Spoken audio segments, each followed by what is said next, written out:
Okay, good morning. Uh, Great, one sec. Just had some OBS things. 20 minutes flew by fixing OBS. Okay, so let's look at where we are. I had a conversation with the other developer, so we got things to where I understood what was going on with the code. That like how it was communicating with other pieces of code. So I might have been a little bit too harsh with certain things that I was noticing. Is probably because it's really overwhelming when looking at code that just branches off onto statics, because you could always right click to find out, sure, but you just generally, so there's a couple of terms that you'll hear thrown around for code that is operating on that wavelength, right? One of them is, for example, a God script, right? It's basically a script that it doesn't know what its job is anymore. It's doing everything. Everything goes through it. Everything has to deal with it. So another phrase that you'll get for that is called the anti-pattern. And that's kind of like, it was just different. If it's okay for me if you have an anti-pattern in one area, then it's a single access point. I get it. We can work with that. But when you have various anti-patterns or God scripts in various parts, it just gets a little overwhelming eventually. So I tried handling it piece by piece, ran into that roadblock, and the combination of also knowing that I'm about to have to deal with another God script just like gets to you. So I'm going to, I did already off stream hit this script right here, and I broke it. You can see already I'm like commenting everything out basically. I've commented out, deleted out, all kinds of stuff, but I've implemented more fine-tuned definitions. That's not it, that's one of the ones. So like right here, like these are just like, this is what this is doing, and it's doing only this thing kind of stuff, right? We break it down instead of having these monolithic methods within this whole monolithic script, because now after I break it down into these segments, I can later on just pull this segment out and put it into the part of the code base that it should actually be in. It's much harder to do it when it's all part of like these gigantic methods. Not saying gigantic methods are bad. Here's an example of like a major, no, it's not gigantic, but a big method, but it lives where it should live, right? And it's doing one thing.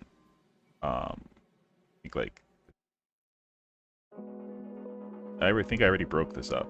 Well, not broke it up, but I split how the functionality worked already, so maybe it's not that large anymore. I could have sworn I had something here.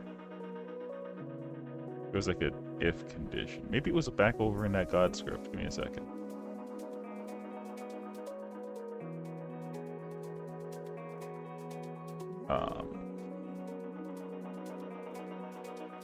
Pretty sure I had a fairly large method somewhere here.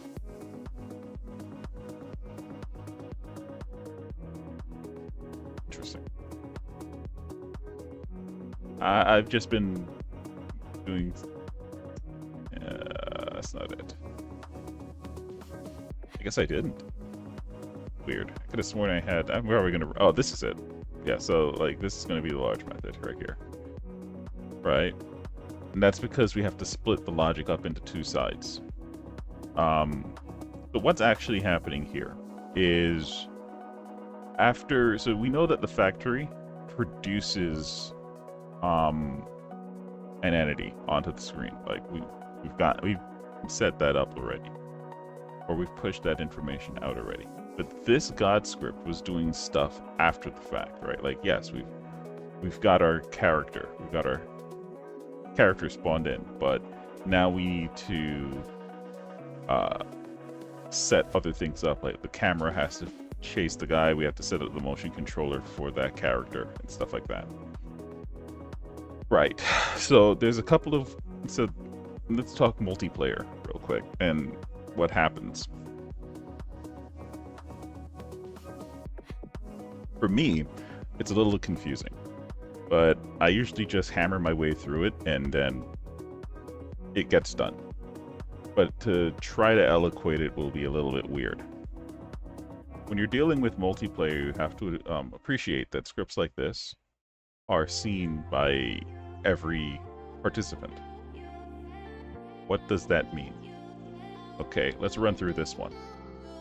This one is tied to, or it's going to be, I don't know if it's already tied to, yeah it is, the entity joined script, right?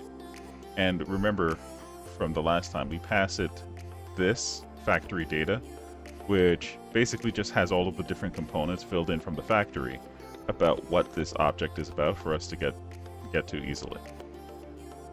So we just do a couple of checks on it, making sure that we actually have these things in it. Right. Now you might be saying, well, why not just do this inside of the factory?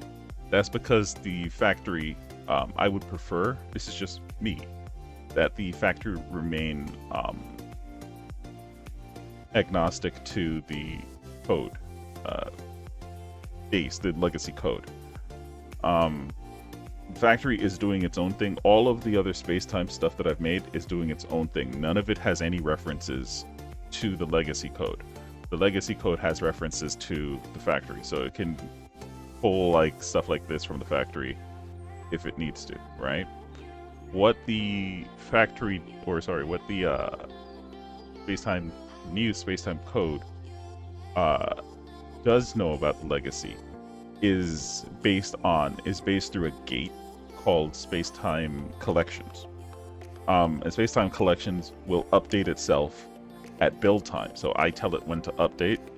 So if legacy code changes, collections handles interpreting that change for the rest of space-time suite on the client side to understand, right? And when those changes happen, it also updates the rows, which is that auto-generated script that I was talking about last time. And I should then, that prompts me to then, okay, we need to bring this information over to the server, right? Whatever the changes might have been. So that's my workflow right now. Let's get back to this. So with that in mind, that this is all agnostic to the code, we're just making sure that we have the information that we need. And then finally, we get to the juicy part, right? The actual implementing of the players. So this is the part where it might get a little bit tricky, because let's say you're on player 1 and player 2 joins. Well, player 2, this is going to run for both you and for player 2. Right? So now you shouldn't be able to have your motion controls being taken, or you shouldn't be controlling player 2's character, right? When they join in. So it's very simple to deal with. And we also want to make sure that when we set up wildcards for the, when we do set cards, we're not calling this if this isn't your character, right? And we don't want the camera to suddenly jump over to the other guy. So we only we don't care about these things to happen if they're not, this character is not I did that right. So what we do is we just take this, I'm going to take this out here, all right, and we just bring it over here.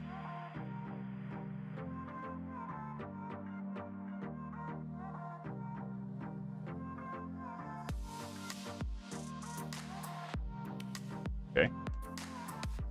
So all this is saying is, hey, if the entity that, or the account that owns this entity is not the local account, then we don't need to set the rest of this up.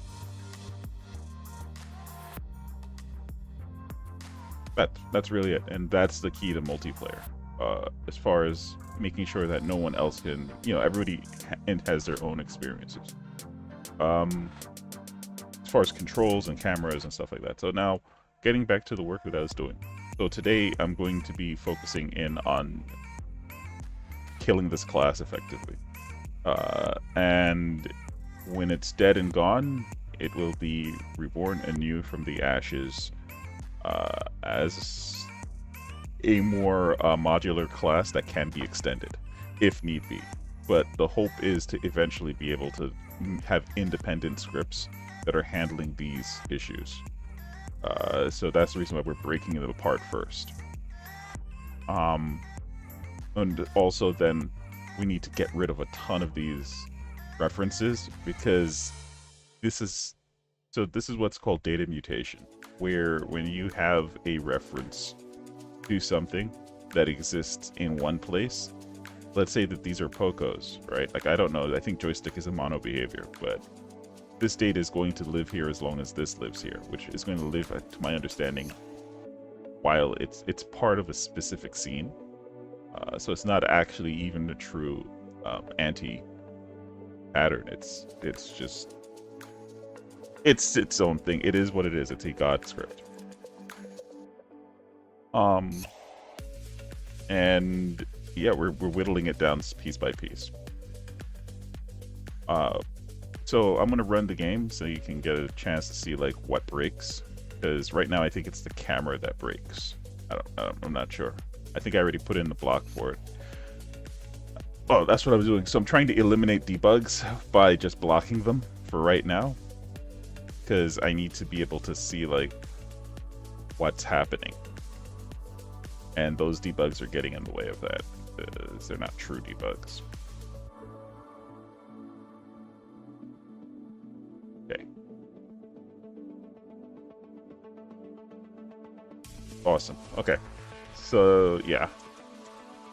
That's the camera debug is the last one. So let's handle everything before we get to the wildcard asset. So this is basically now my code that I'm going to have to be dealing with, actually, because we need to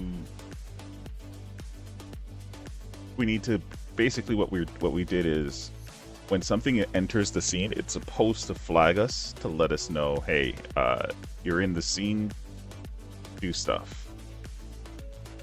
And we are getting this, so it does know that the entity does exist.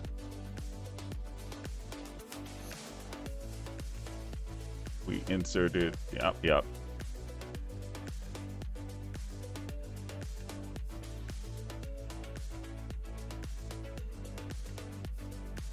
Okay, so what we're trying to do is get back information from the server when we click that embark button. So we need to track that we actually did click embark.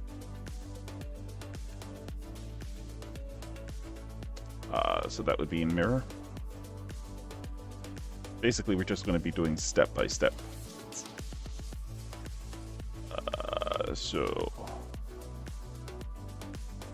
where the heck is FaceTime Factory? I think we can close some of this stuff now.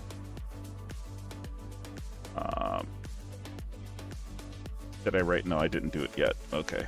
You can get there from here.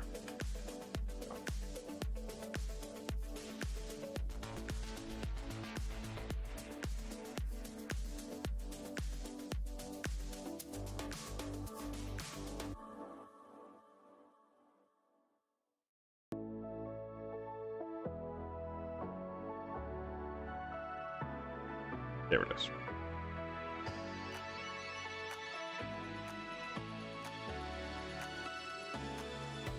First, let me see. I don't think there's any issues going on with the server, but let me just double check the server to see, because we went through the whole gamble and nothing happened.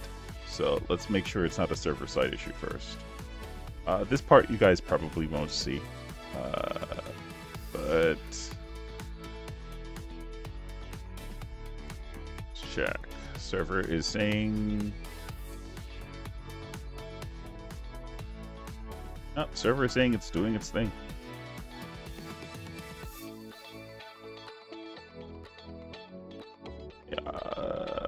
server is not having an issue. Alright, cool.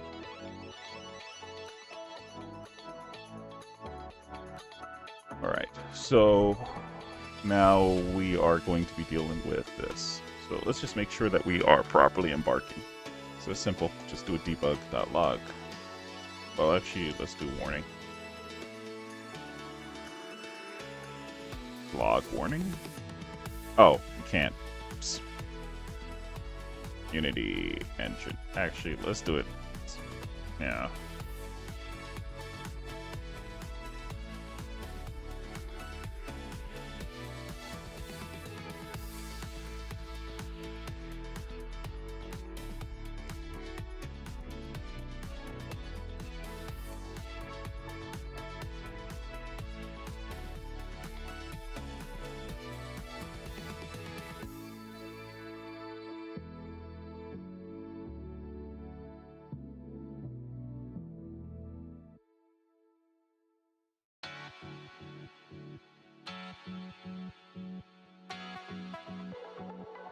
Okay.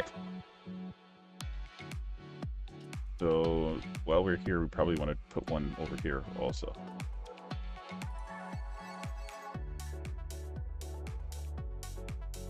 Okay. So now we just need to track the path, right? So according to factory, how does this work? So factory sets itself up for what exactly? It wants to handle instance changed. Oh, I don't think we even connected it. I think that's probably what the problem is. Handle player insert. Where does this get called? Yeah, I don't think we actually call it.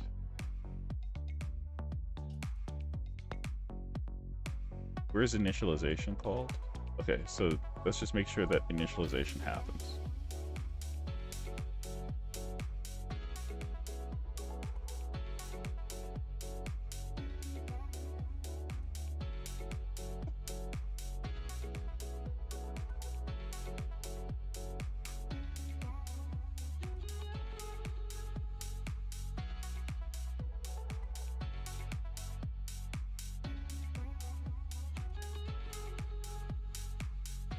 Okay.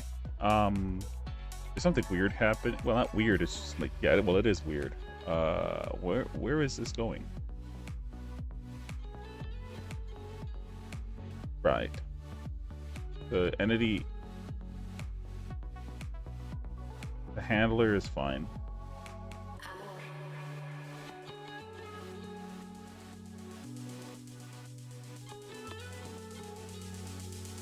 There it is. Okay.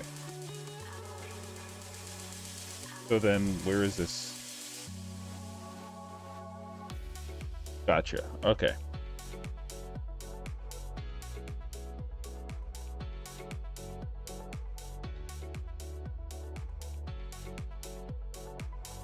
So, we need to put something here also.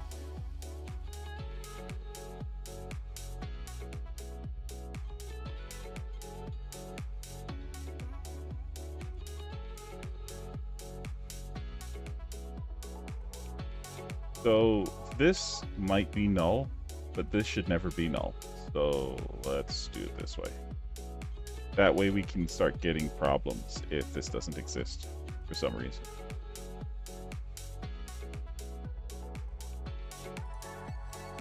The little question marks are just null checks on the stuff on the left-hand side of it when you do it that way.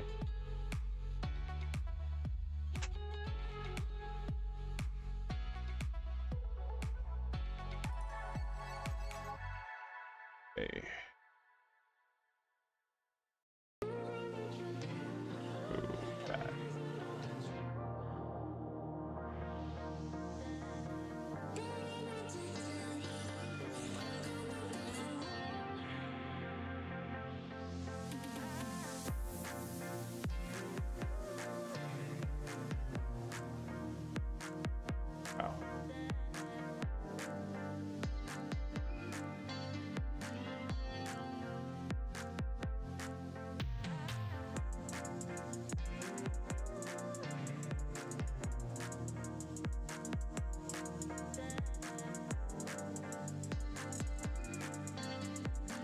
Interesting.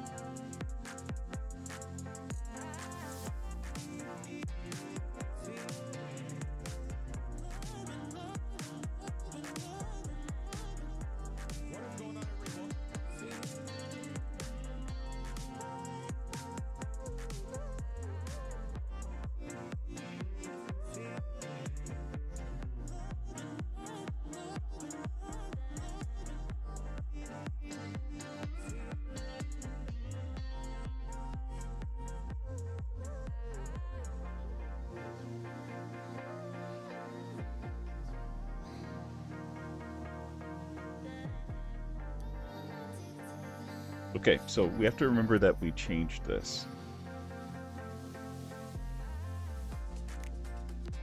But how are we gonna, I mean, I guess this video is remembering, right? Yeah.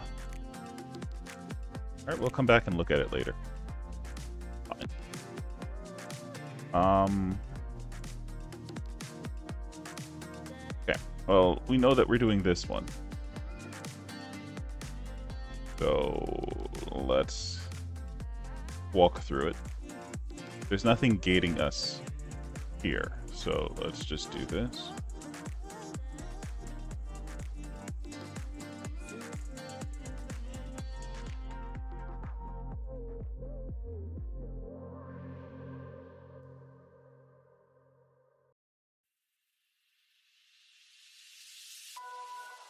There we go. Walking our way through it. And this should fly off if we actually...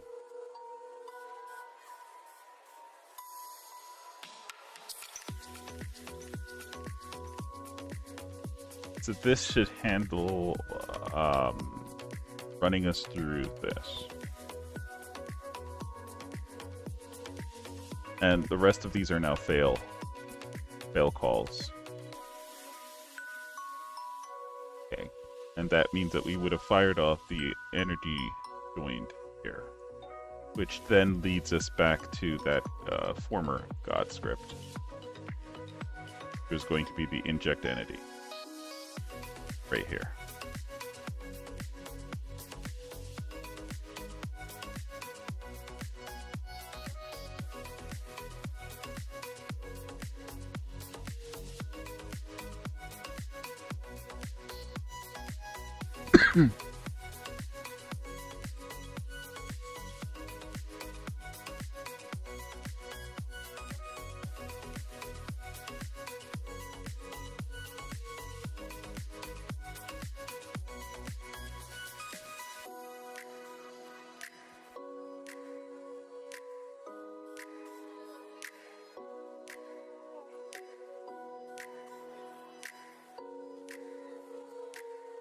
Okay, and then over here.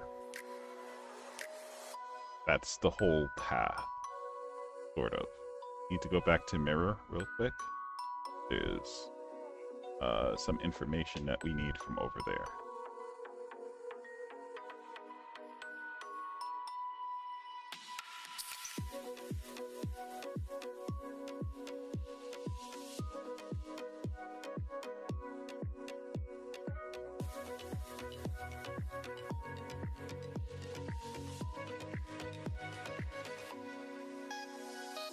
So it's not actually, it's actually in gateway that we need to go. So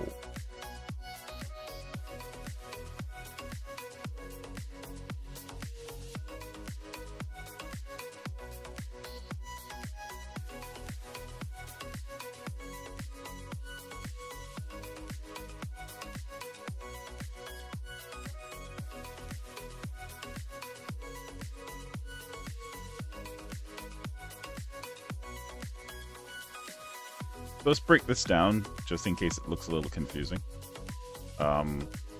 We have a new, well, not new, we have a unique callback over here. This is basically just telling anything that cares that the instance changed, or the current instance has changed, which is this thing.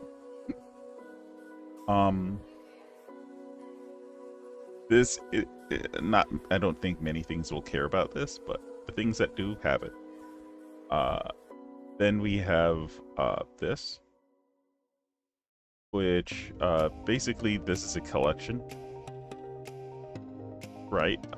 For all of the different instances. And then this is just a readable. Let's actually bring this over here. More related to that.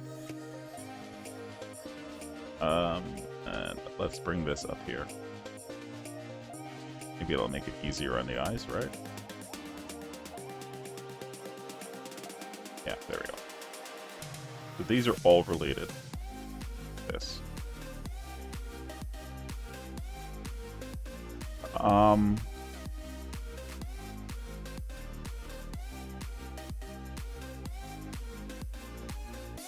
And the rest of this is really just for UI purposes, right? It's just easier for, like, if the client side, if we need to develop like a lobby list, we can just get this group instances and we'll just get all of the current lobbies. Like every couple of frames, we could probably update this just by calling it again, because it's always being updated on from the server whenever it changes.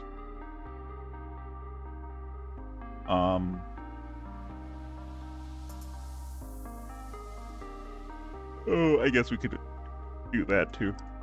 Oh, whoops. Okay. So we need to find out. We can get rid of this because we know that we're getting past this part. This was in the debug. This was showing up in debug, so it's fine already. We can get rid of this.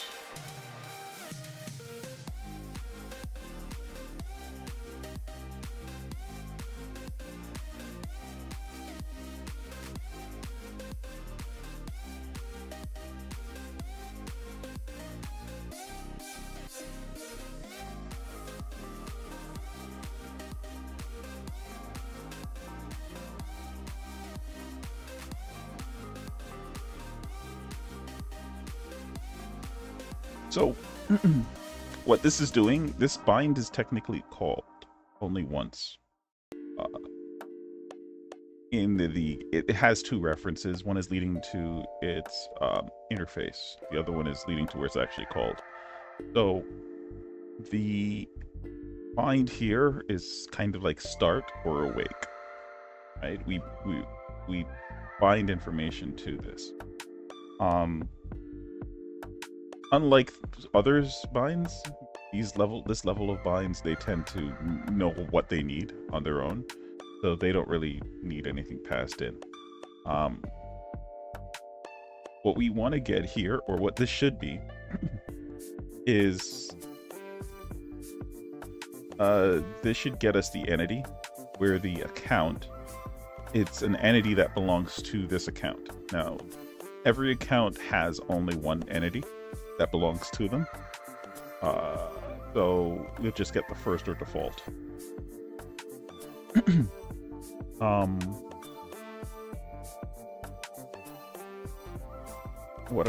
This might have been part of the debugging. That is okay. Get rid of this. Okay. So now we check over here to make sure, even though this should be always. Shouldn't need to do this check, but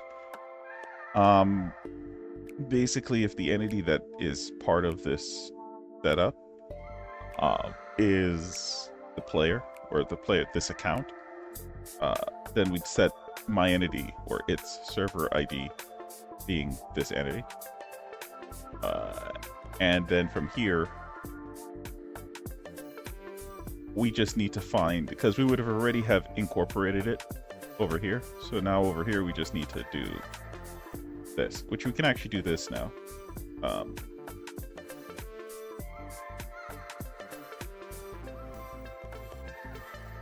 Or we could actually just do this. Since we set it right there.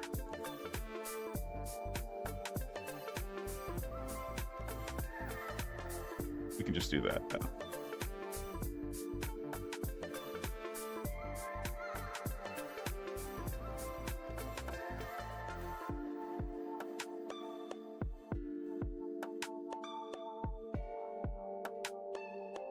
Yeah.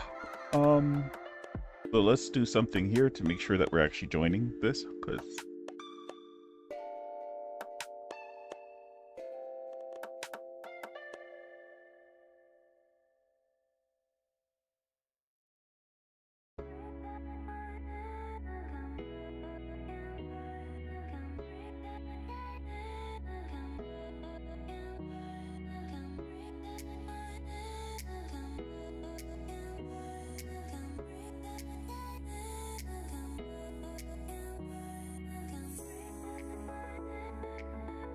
okay.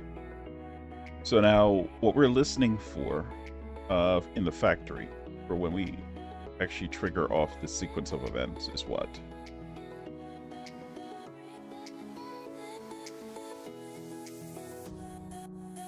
We're listening for the instance, so SD instance. And we're listening for it to... Wait, what? That would explain why this isn't working.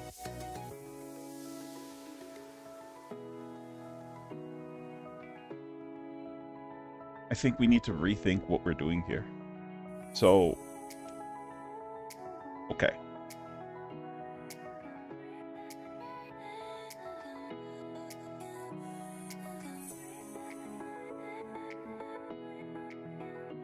No, I think we're doing it right.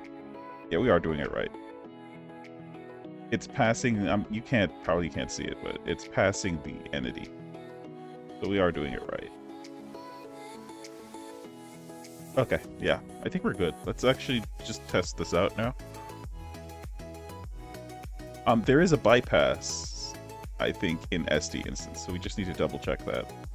Make sure it is bypassing properly.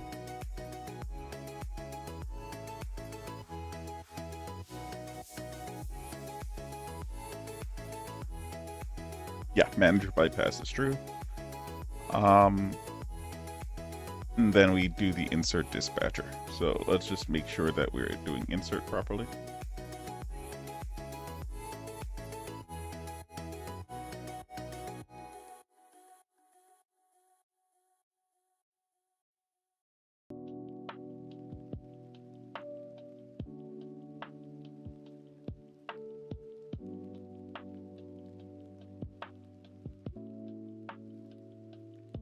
Okay.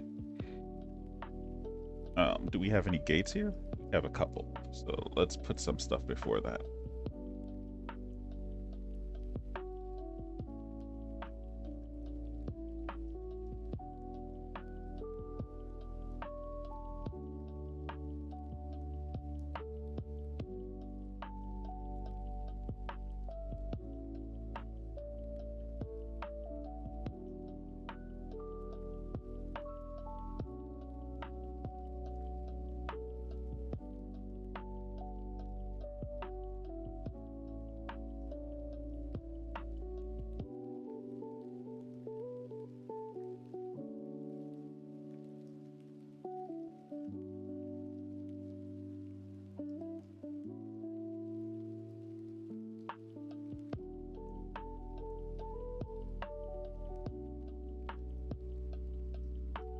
Okay, I was getting a little worried about. I was like, what the heck am I doing here?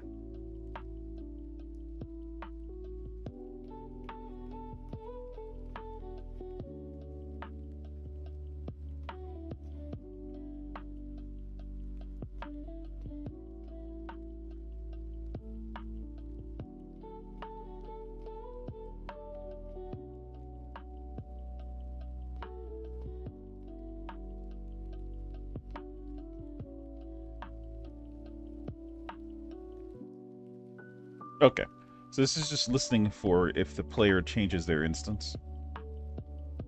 So, actually put that here.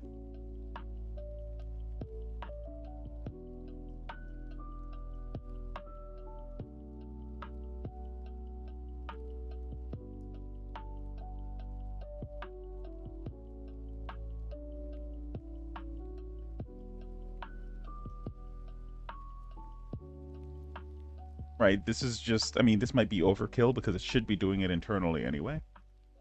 but I guess I just wanted to make absolutely sure. It doesn't hurt to do it, in other words. Um, all right. Let's run this thingy, see what happens. Now that we don't get a bajillion errors, it's a lot easier to just read what's happening.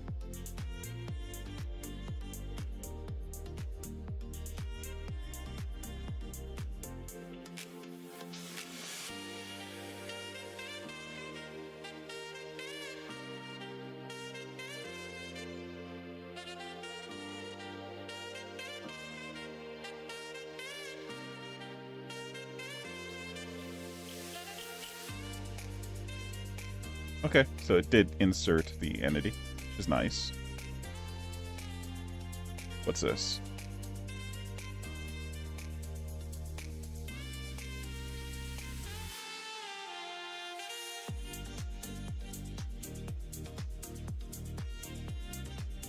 What are you crying about? Object references not set to an instance of the object. sdgateway.myEntity.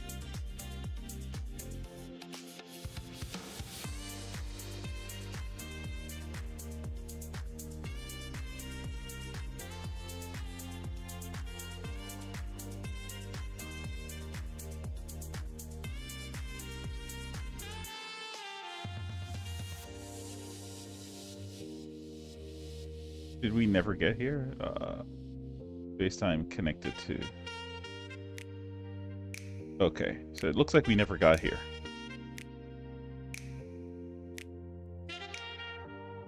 Yeah, we never got there.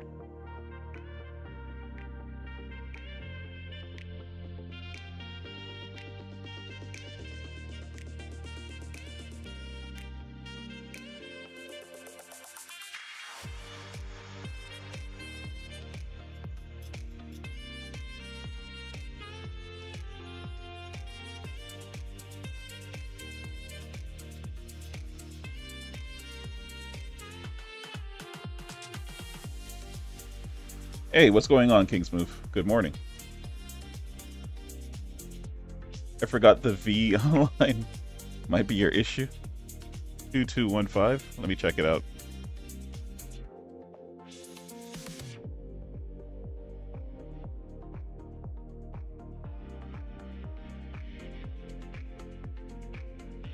A V? I don't see. Okay. Let me see. Maybe I missed some context. Don't have 2211. A V? No, I don't think so. I don't see that being the issue. It would have thrown an exception if I had done that, I think. Pretty sure. Good try though. Good try. We nailed down the problem to over here, I think. I'm not sure. Where is it? Good hustle, Kingsmove. But it looks like we're not firing this off for some reason. So we need to find out what this entity is. So let's do that.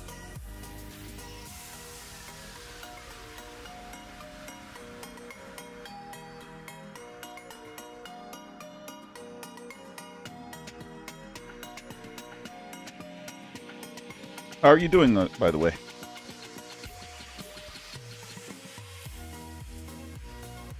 Oh, now let me do this for you. I think you're the first one to chat, so let's blow you up.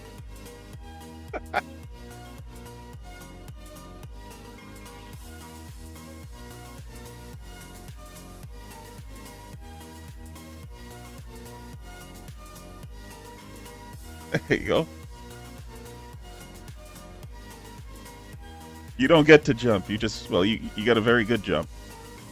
all right. I'll leave you alone.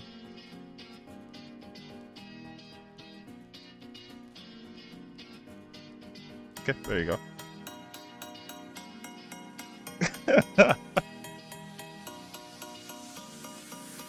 It's fun watching them fly around. And the accidental flying off the screen is awesome.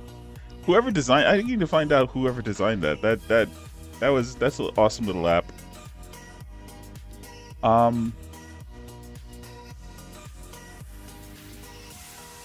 See, oh, you do know that you can do stuff like the roulette wheel and gambling and stuff like that, right? And I think I'm gonna learn more about it because I think you can even have like boss fights. I'm pretty sure I've done like I think Roman on his channel had it, and he did like I'm not sure if he did it or it could have been somebody else, but I've seen it done.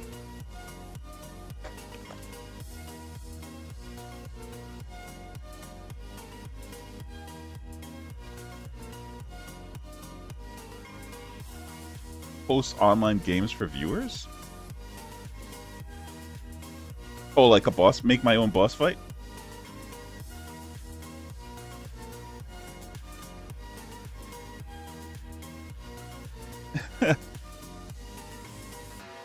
I think I've seen somebody do it. Like, it might have been a video that I was watching of someone watching a video of someone, you know, video inception kind of stuff. But I know I saw it somewhere. It was like a giant Dorito chip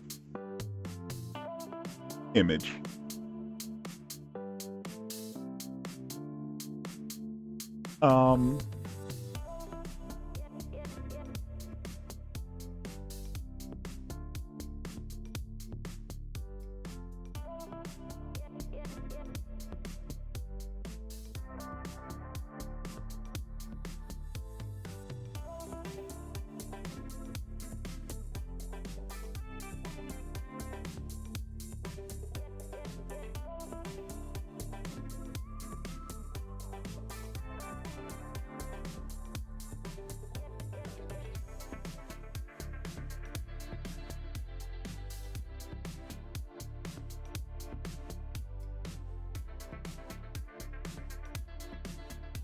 All right, let's.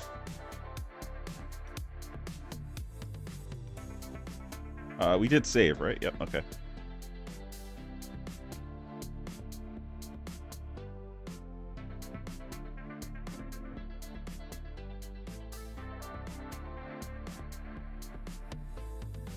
Okie doke, dude.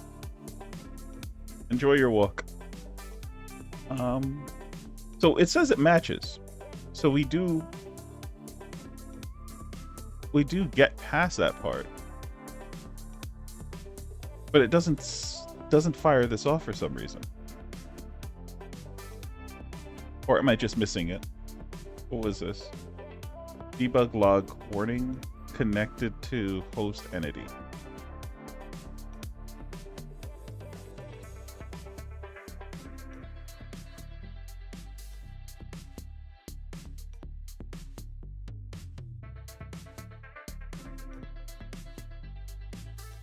What the heck?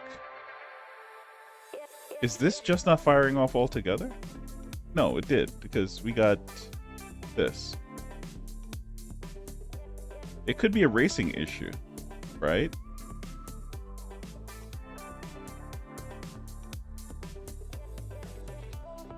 But technically this, nothing else. Oh, wait. Maybe we just need to put this before. But nothing in here should be referencing anything in this, I think. Where is that coming from?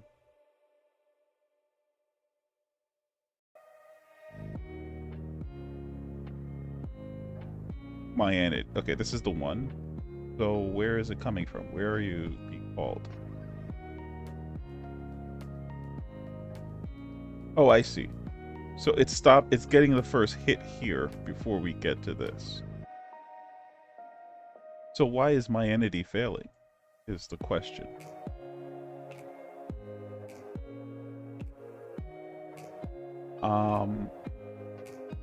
Because we do know that the entity is right here. Did we... When we do add instance, we should be adding the entity.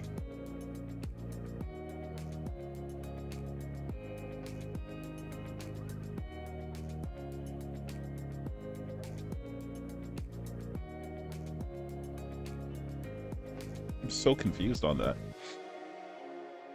There's somewhere along the way that we're racing. And I'm trying to figure out why. Because all of the entities should have been set up from over here. Before we got to here. And all this, I mean, this is a good thing, right? Because we're making sure that all this is doing is just making sure that the entity does exist in here. So that means that this isn't actually implementing the entity. So let's go down to entity and see what's happening. Or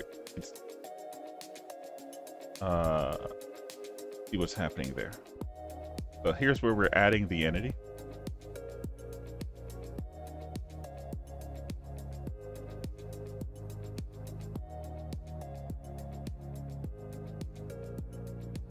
And do a log here.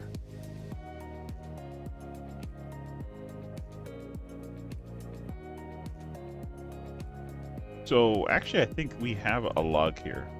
Yeah, this st instance A and B. So it does add it.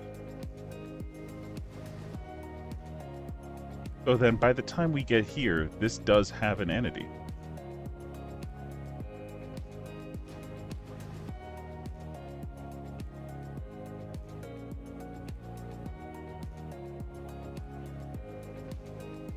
Right? So we go through A and B.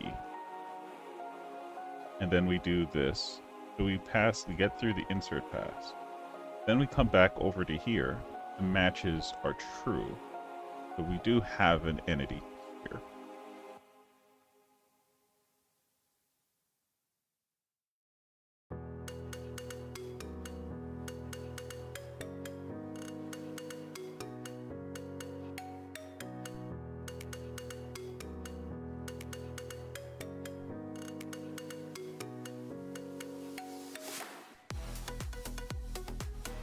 The failure is happening in here then.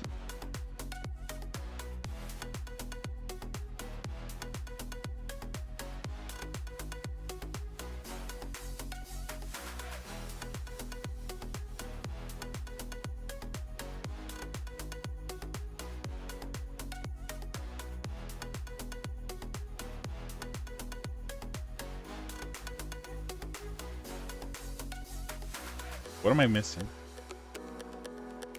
Find entity. And it's... Hey, what's going on, Nepal? Good morning.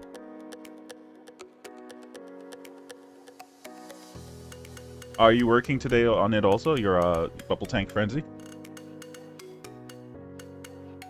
Or that's what you do on Saturday, right? If I remember correctly. Ah, cool beats. 7 days, dude. 7 days, 25 hours to work in.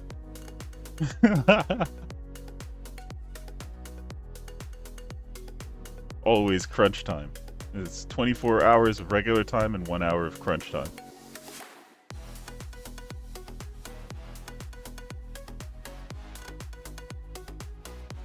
Doomer-ish mode? I'm confused. What does that mean?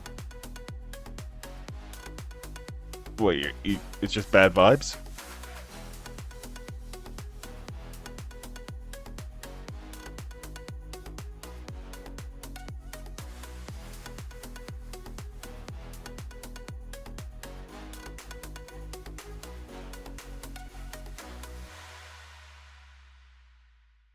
The level designers were replaced by the AI tools they created. I see.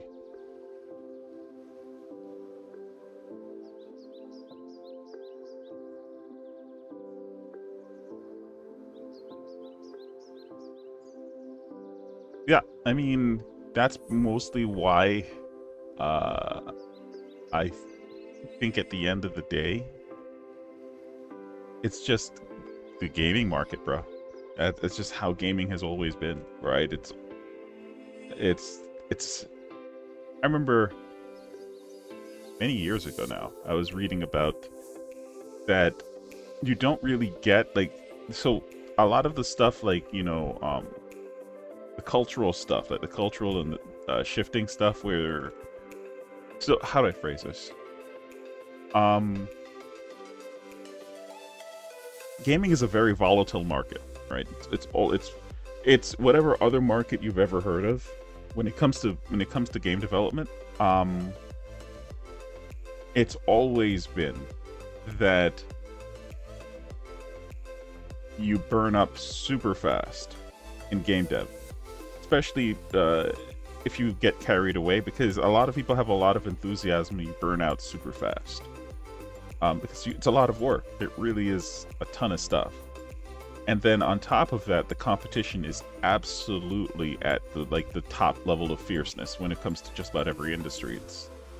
I would say it's probably more niche than maybe being a lawyer, maybe being because at least there's regulatory bodies, right? And those bodies kind of gatekeep. And so, for like it or not, that in and of itself creates like a level of, okay, this is the amount of people that are going to be around here that can be successful in this area. And that's like a soft cap, right? Personally, I don't like that. That's like kind of picking winners and losers. But then with gaming, it's like that cap used to exist, and that was with the graphics engines overall, and people would develop their own in-house engine. So there was effectively like these clans of engines. Effectively, that's what was happening, and you were gate kept through that, right? And then Unity comes along, and a ton of others came along, the web space like Flash and so on, and blew all of that out of the water. And now you see it's basically democratized, but it's always been very volatile. It's always been very those clans, when it was back in the clan days of CryEngine or Unreal Engine or whatever other engine Bethesda's using, all kinds of stuff. It was always gate kept by then, and even then it was still vicious. With studios sinking or swimming, like you get one great hit and then your studio's great for like 2 hits, and you miss once and that's it, you're gone.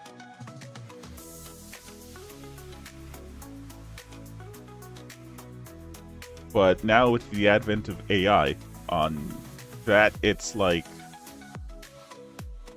I think that indie is probably the most viable way to go, because I'll be honest with you, there's 2 ways. Maybe this is a weird take on it. There's 2 ways to look at this. You can either get consumed or you can consume, right? If you go indie, then the toolkit for using AI are at your hands. You can use it however you like. If you're working AAA, it's at the corporate hands. And your work is basically going towards fueling their AI, which is going to replace you. No matter what, you can't, even if you're the guy that's designing it, you're going to get replaced. Right? So you could, and that to me, it just spells awesomeness for solo devs. Because solo dev has always been the hardest version of game dev. Solo dev has always been the hardest version of game dev. And so for like an artist who doesn't know how to code, or a coder who doesn't know how to art, you can't use AI to replace the artist or the coder. Like, it's just not going to work. There's just super real issues that you're going to deal with as a solo dev for an artist perspective. And it's basically that you lose resolution. No AI can really deal with the level of they can produce junk. It's called it AI slop. That's what it is. They can produce AI slop, and they're getting better. But the thing is that it's too much information and the resolution loss. So that's, you can see it sometimes like with art where something has like 8 fingers for some reason, or you could see it with coding where once you're like, if you get to a project like this, there is no way you're going to get an AI that can, within a reasonable period of time, come up with solutions for you. In small doses, it can. Even if you write your code perfectly fine, it's just not going to be able to work with you on a project that has this kind of size. I mean, this is like a what? This script over here is over 3,000, close to 3,000 lines long. Granted, this is just several scripts that I've dumped into this one file because I was hoping I'd be able to use the file command, but turns out that this version of Unity doesn't support file command. Sucks. It is what it is. Yeah, so it just wouldn't, it would fall apart super quick. But in small chunks, it would be able to handle this. But by the time I get that, I already have the solution myself. So really, in my case, AI is super good for, like, when I have like a chunk of code that I know is going to be super repetitive, like if it's a map for a dictionary, I just do the first or second lines. Then I say, hey, AI, fill in the rest of this, and then use this base, and then use this as a guideline for how to do it. And then it'll just fill in like 100 different things for me. I come back and then I just paste the rest of it, because otherwise I'd have to type the whole damn thing out myself, which would suck. So that's basically how I look at it. Anyway, I have a real issue with this. So my entity, find entity. So is the current instance not set? Is that what's happening? Is my entity is based on the current instance? I don't think we need this anymore, actually. I think we're just going to use this. That should... I don't like using this because this uses the find instance. Actually, no, this isn't too bad. This is actually not bad at all. Wait, how are we finding the instance?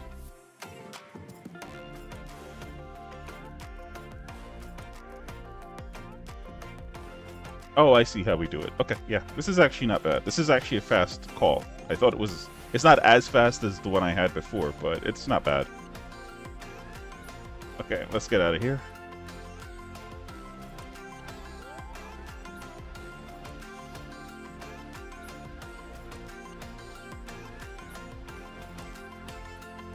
Alright, let's see what's going on now. How far do we get before we hit something?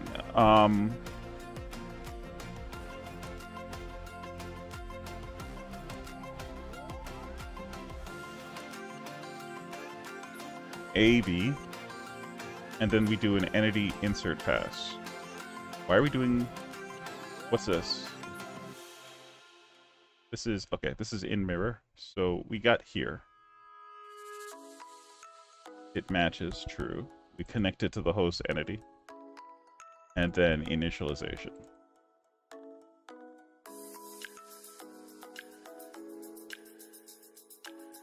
Awesome. Okay. So now, what do we have to do?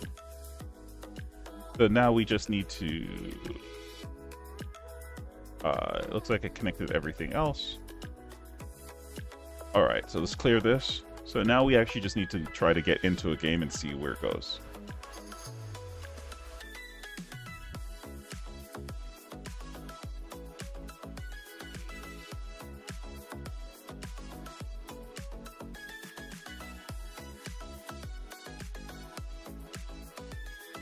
Okay, so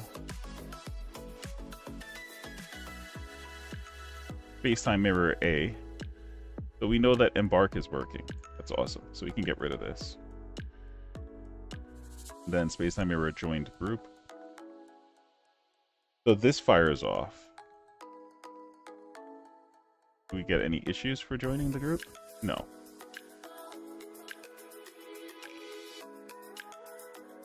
Huh, interesting.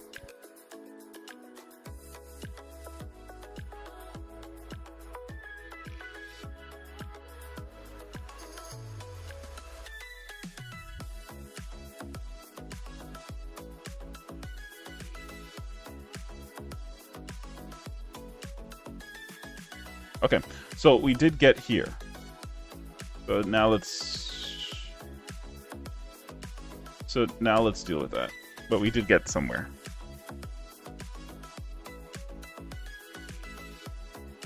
Yeah. I mean, if at this point, AI just gives less and less reasons to work with companies. Put it like that. It's much better, I think, to either work with a very small team or by yourself. And then there's going to be obviously a transition period, right? But what AI does is that it makes lean the entire, I think, the entire section of the industry. That deals, I think the ones that'll be the hardest hit by this, though, would probably be the white collar. I mean, it's all white collar, but I mean the non-engineering staff.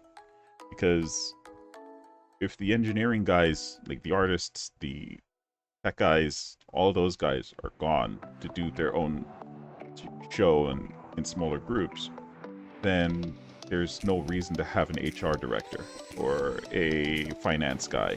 I mean, you're going to need to have one finance guy at the minimum, but there's no real reason to have an entire staff of finance at that point. Right? Because that duty would probably be doubled up by whoever is handling the directing, the project directing.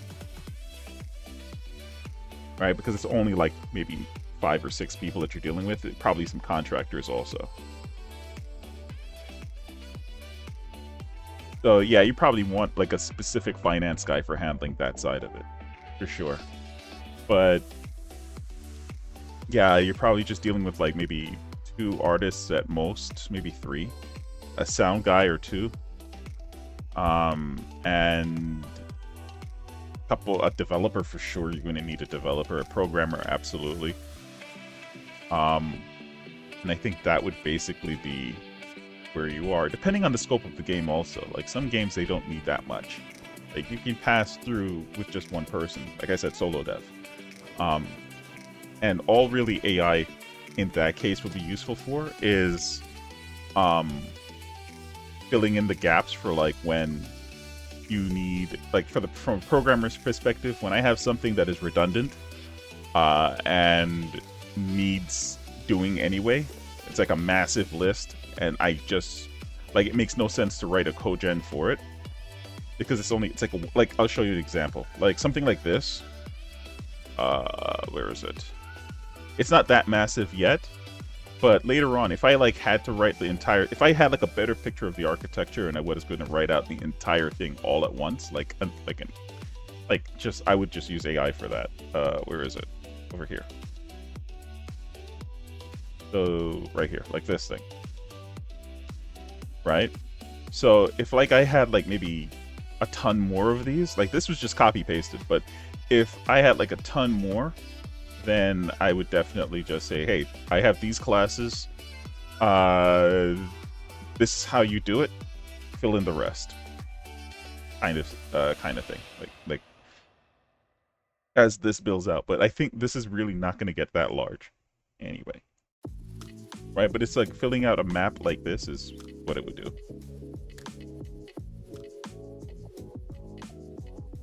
If that makes sense.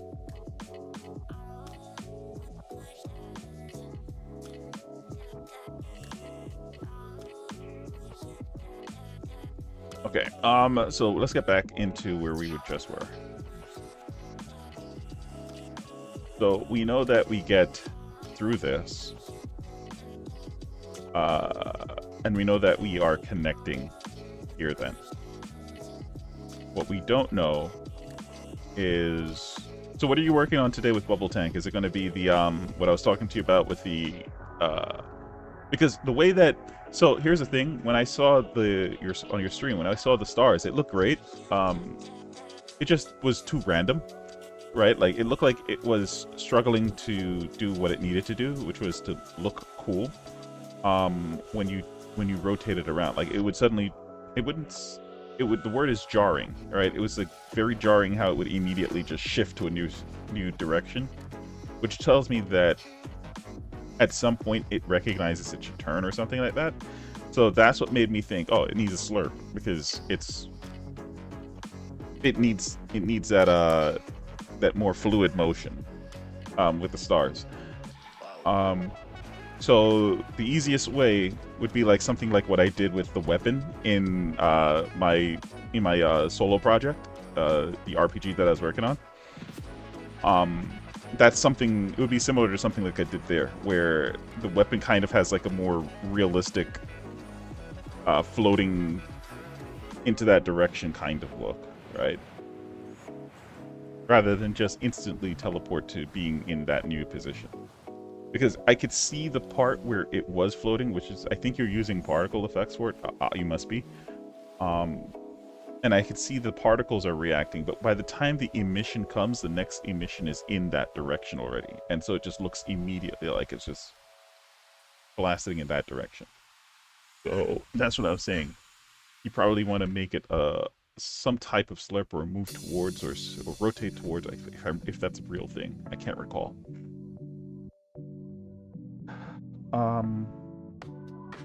Or look at, rather. I think that's a real one. Okay.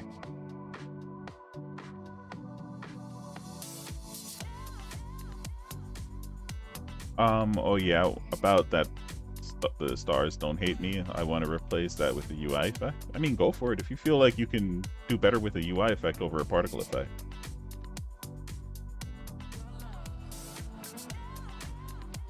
I mean, UI effects are doable. They're just notoriously clunky on Unity. So it's part of one of the reasons why people don't do it. Like, a vignette is fine, but yeah. Okay. So let's see if we're getting here, because wait, we did get joined group, right? Yeah, we did. So we did get past this part. Okay. So I'm gonna leave this here for now. What we need to check is if this is firing off.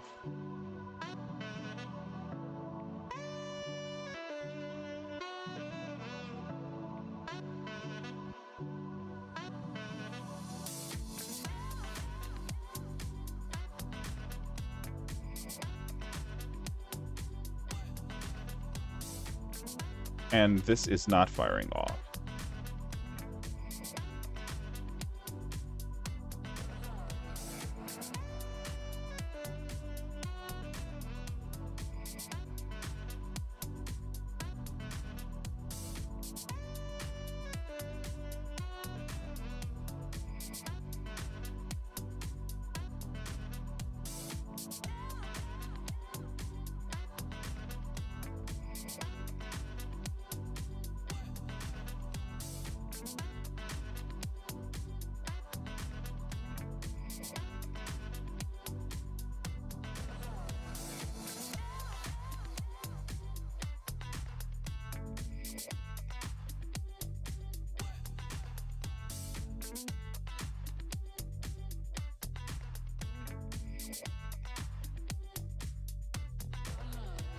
Did I try doing started instance? Okay, so we just need to check here.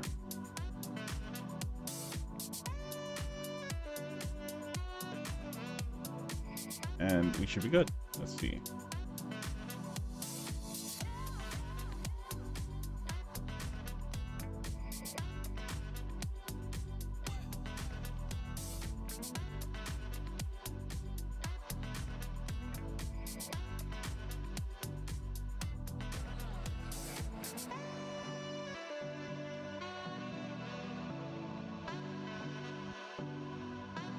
Hey, welcome back.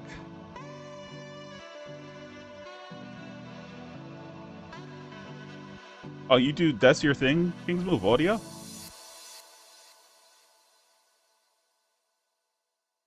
So it all starts with a fart noise, right?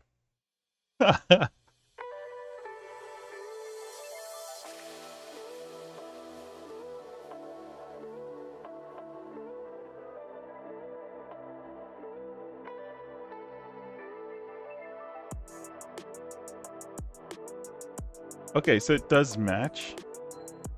Oh, this is something. No, this is the right thing. Space-time. Why are we in...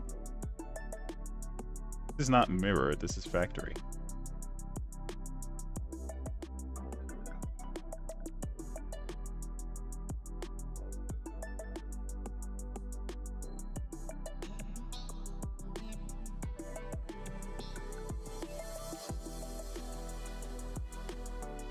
That's not good.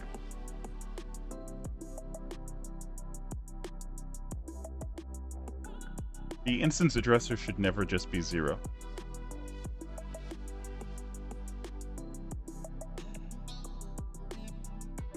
That means we're passing in 0 on the addresser to begin with. Okay, so then the problem is with embark.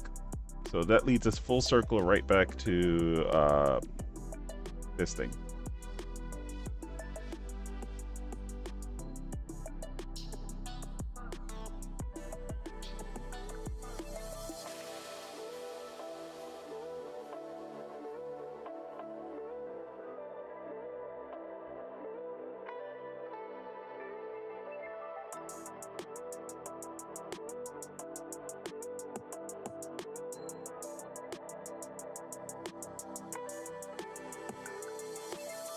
I feel you. I feel you. I got you.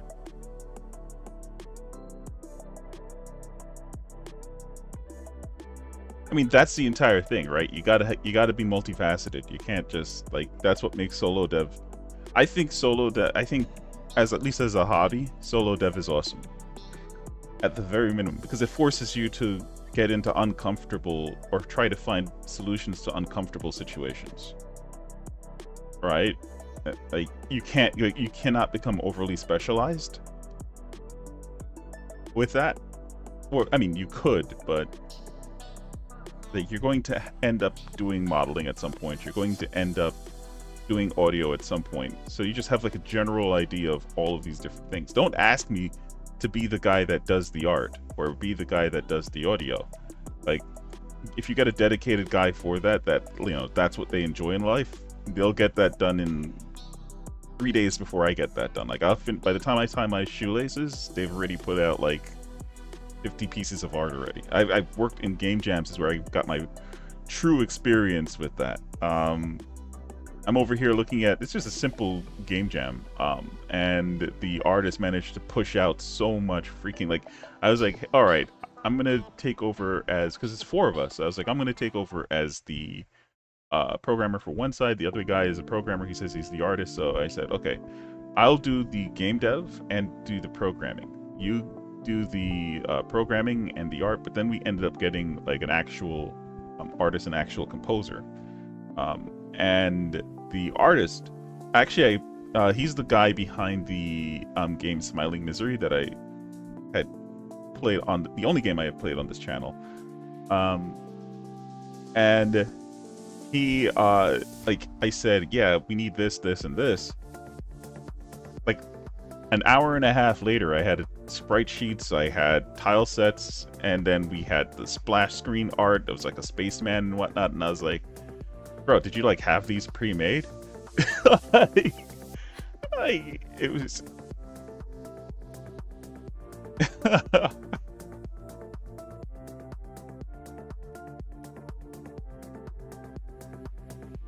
yeah.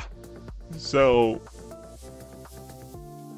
like just moving from, it's not something that I would say, like if you asked me to do the same thing, I could get it done, but it would have taken me to create the sprite sheet by itself, because it was only like what 30 something tiles on the, no, it was less than that, 24, I think 24 tiles, because we had to use a tile rule set for it, or I chose to do that.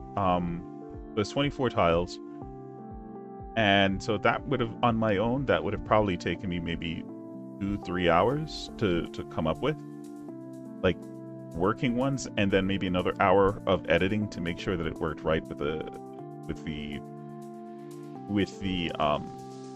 rules, with the tile rules, right? And then you get into the actual game dev side of it. So, but the difference is that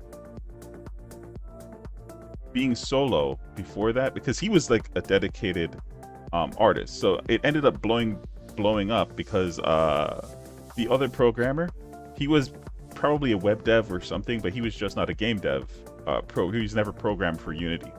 And so his approach was that of someone who just, he wasn't, game jams are great, but there's levels to when you should join a game jam, and you should probably have like maybe 1 or 2 small projects under your belt, at least micro games maybe, before you do a game jam, right? And so it was very clear that he knew how to program. He didn't understand game dev player loops, when not to do certain things intuitively, how events worked in engine, and his approach was very it basically, the same way that I wouldn't do art is the same way that for the same reasons inside of a crunch time of like 5 days, he ended up being in the same situation but for programming, where it took him 3 days and change in order to make a character controller. In my case, the same, I mean the same, or any character controller really, I can crunch out maybe like an hour from scratch. I'm talking about like without using Unity's built-in character controller. If I wanted to have, like, let's say, which is what I did actually, I made a cartoonish little wiggly guy using the physics and just of Unity, and just gave it like a very low anchor point, so like it actually had like a punching bag kind of feel to it, like you were the punching bag. But it was pretty cool. And that's like an hour, right? So that kind of thing is what you bump into when you do solo dev. Like you're always going to have the thing that you're really good at. In my case, not gonna pat myself on the shoulder or anything, but I find it easier to just program stuff. Game dev also comes pretty easy for me, but art, especially, oh my goodness, especially Blender. Oh god, I can't deal with Blender. Like, the Blender is easy once you get running, but it's like every time I open it, it's been a couple of months, and I have to remember where the buttons and the doohickeys are. Like, that's basically me in Blender right there. Sprites are a dying art form. I love them, but they are so incredibly difficult, especially in 8 or 16 pathing. I can't say that they're dying. I think that they resurged quite a bit not too long ago. Like, everything was basically being done in Sprite. And that the Journey West game, I'm definitely going to be, so I originally made it with 3D characters. And then I was like, no, I like Sprite better. So if I do make that game completely, it's going to be Sprite-based. Like, I'm going to have all of the characters be Sprite-based. I even have, I wrote a script that can take pieces of characters in whatever the format. You can always just design it whatever you want later on. But it'll take pieces of the characters and then put them together for you to make the character as modular as possible from the sheet. So there's tons of stuff that I want to do with it. I just haven't. After I'm done with this, I'll be able to get back to it. That's the way I'm looking at it. Or I'll get to the car game and finish that up, because I want to finish the achievement system in that.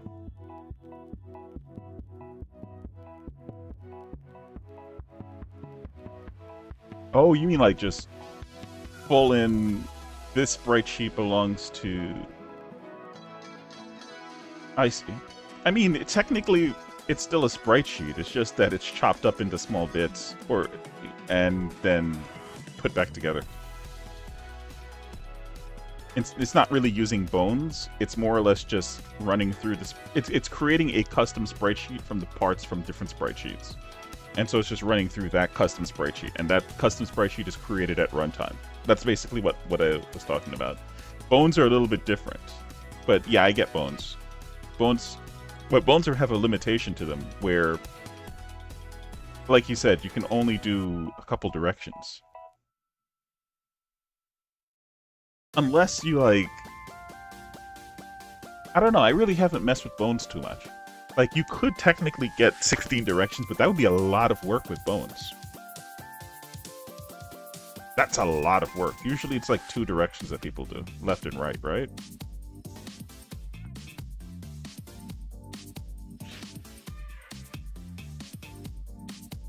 Yeah, well, so I made it already. I mean, I've made it.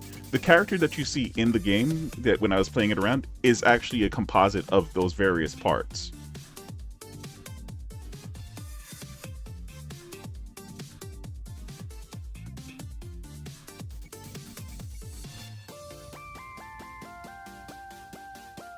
Yeah. Well, I mean, so here's the thing. With 2 dimensions for bones, it's super easy. The 2D bones are super easy with just 2 dimensions. Now that's weird. By 2D, what I mean is a not 3D, a sprite, a 2D sprite, a thing that exists on 2 dimensions flat. And when I say 2 directions, I mean facing left and then facing right. So it can be a little bit. I just realized it could get a little confusing. So in that case, bones work perfectly fine. That they're super easy to use, right? But what I'm thinking is like when you're doing 4 directions, let's just bring it up one step. So we go to 4 directions. So in the 4 directional case, you need to actually have a separate bone structure. Like you basically the way I would do it is I would have left and right, and I'd have a game object with the bones on it, and then disable that whenever you're going up and down.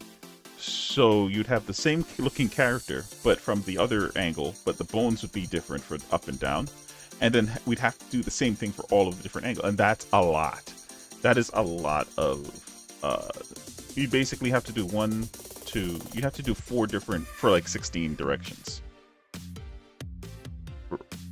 Right, or rather 8 directions, because that's a lot. I mean, not really processing, because only one of them will be running at once, right? So you'd be disabling 3 of them to run the last one. Memory-wise, probably it would be a bit, depending on how many characters you have, because you still have to keep all of that in memory. So I don't see like a cell phone game. There has to be a better way to handle it. I think the way that I came up with just dynamically creating a sprite sheet is probably the best way to handle it.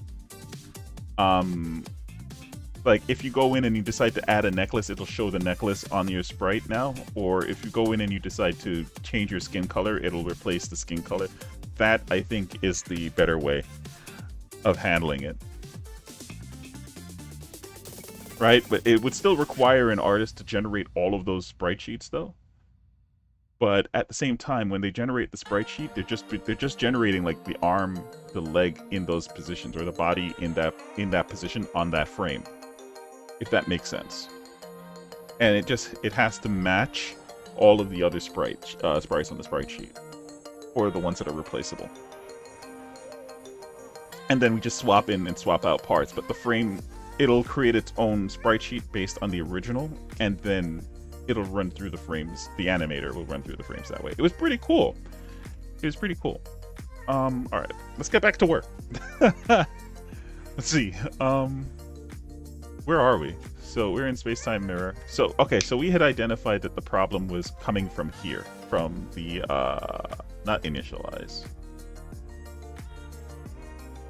So the problem was likely coming from the accessors group.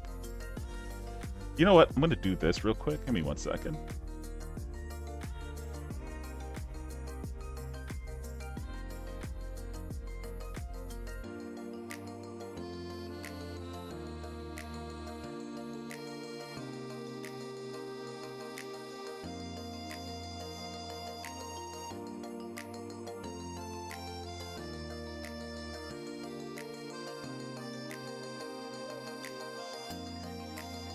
There we go, over here.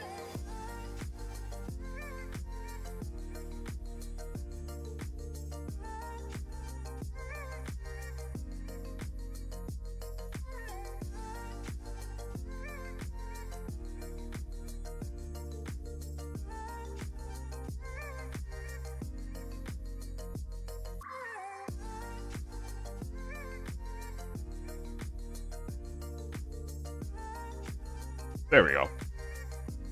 that was getting a little annoying.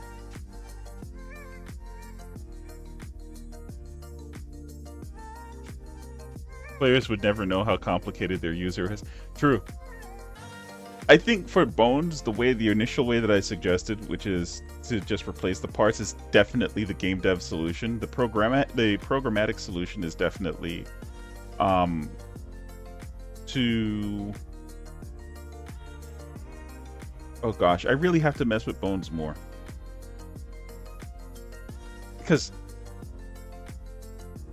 I need to mess with Bones more.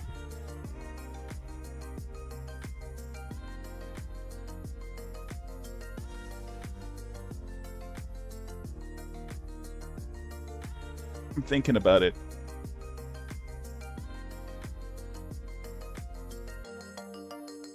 So I think another viable solution would be to actually, you know what I really think a sick solution for it would be? Now that I think about it programmatically, right? So imagine what would happen if you had the regular, let's say we had 2 dimensions of Bones. Let's say we had a character that needed to look. I need to create this. Now that you have this in my head, I just need to get, I need to make some Bones. If I wanted to, after I do this project, I'll give it a shot. We need to, I need to find out what address is being passed here.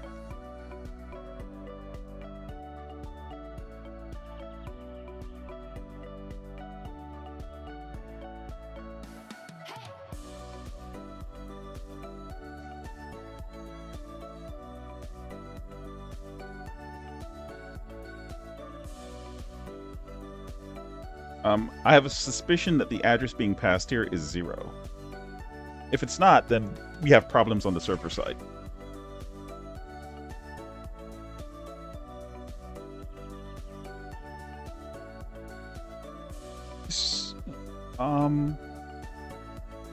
Let's see. So log warning, we're going to do the, I have a suspicion that this is 0. If it's 0, this is where we want the problem to be. It can be solved.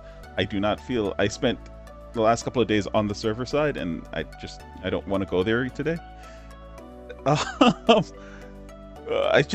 feel like in my bones that I know I'll get tired if I go back to the server side and start working on stuff, because I'll start like extending it, and we're not ready to extend yet.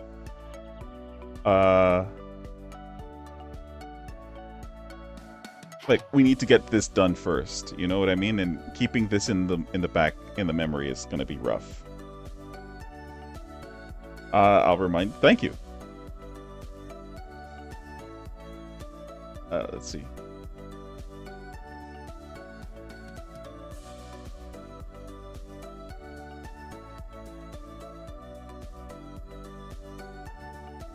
Okay, let's clear this. Play.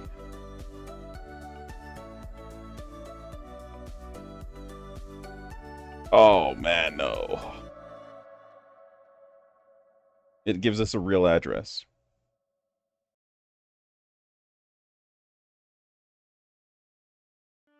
It does. Okay, before we go to the server, I'm going to check to see if the server is giving us back a real address. So I'm going to leave this here. Embark address. And let's check if when we get the information back from the server, if it's giving us a real address. Or if it's coming back with a real address. If it's not...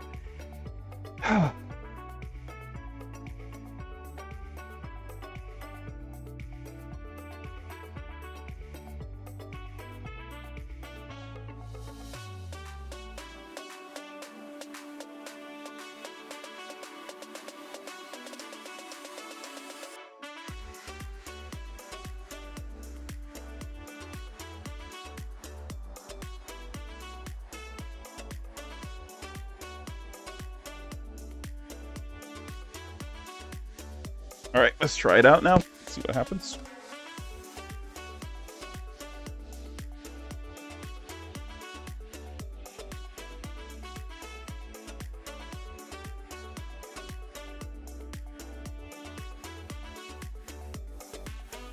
Yep, it's coming back with 0.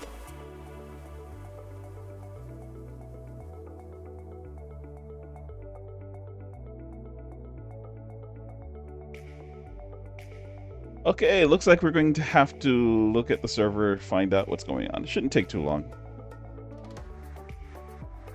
Okay, so it should be over here in our world script. Where is it? Handle embark. So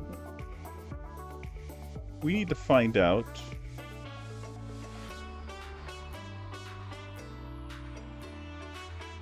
what's happening here.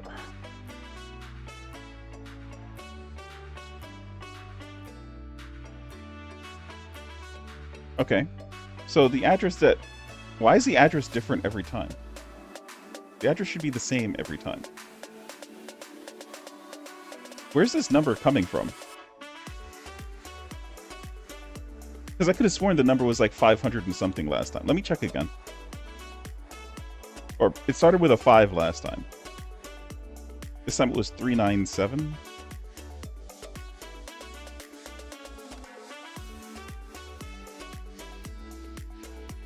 $391. Try that again.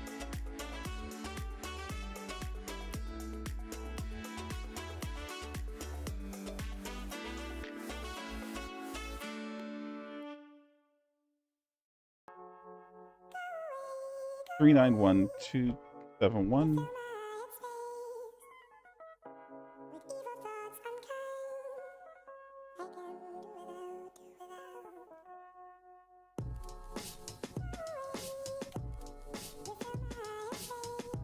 Okay, so this number is remaining the same. Let's see if it exists on the server. Well, actually, before we even do that, let's see if it exists over here in where the data should be coming from.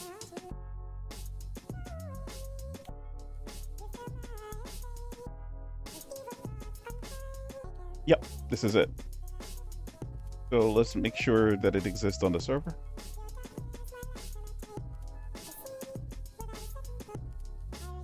Wait, what am I looking at? This is the campaign entry address. Right.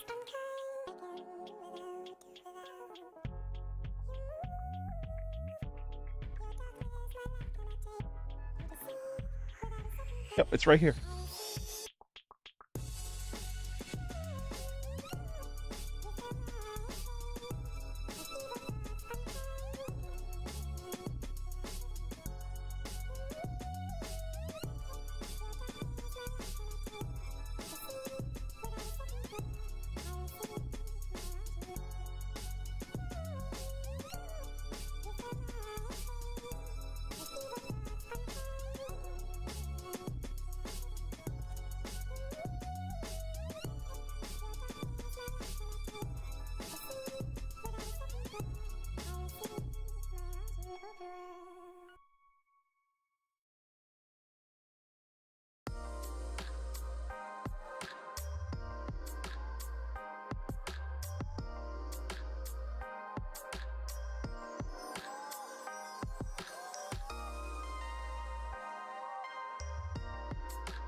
Okay, so this is the only place that this changes, the instance addresser.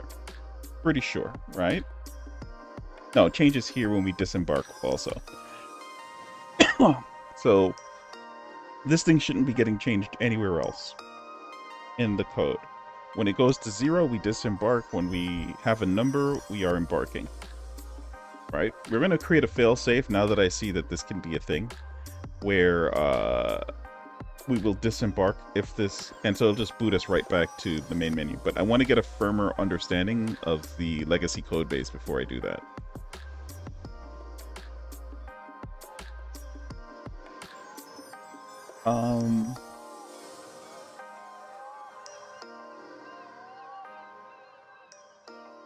Let's also do a check here. Do we...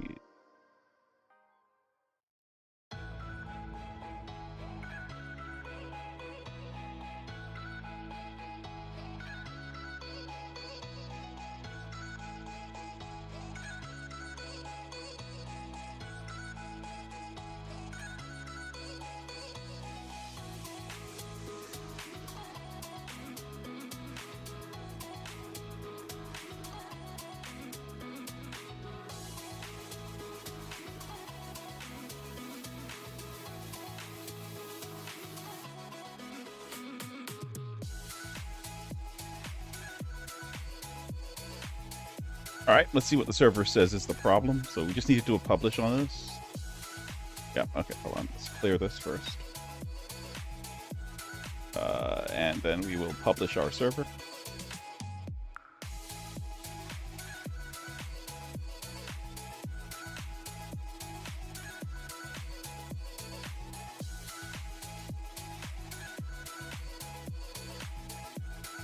And we just need to see if this thing is failing to find.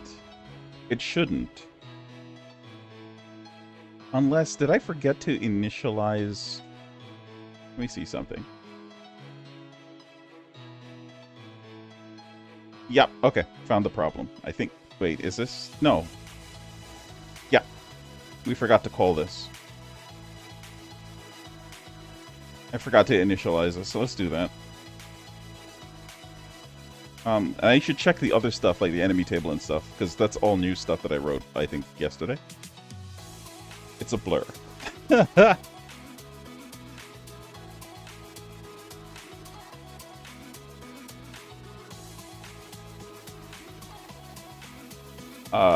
So, yeah, we have the schedule, this. Yeah, I think we need to put the enemy tables in there also.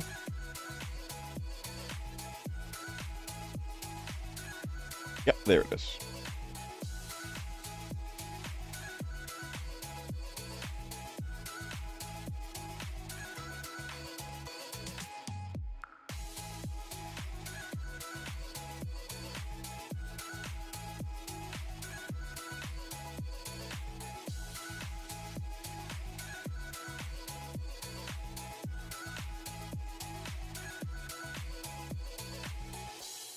Survivor. Why is this named Survivor Enemy Table Entry? Should just be named Enemy. Oh, this is problematic. I don't think we're using this anywhere anyway yet. But just in case. Change that.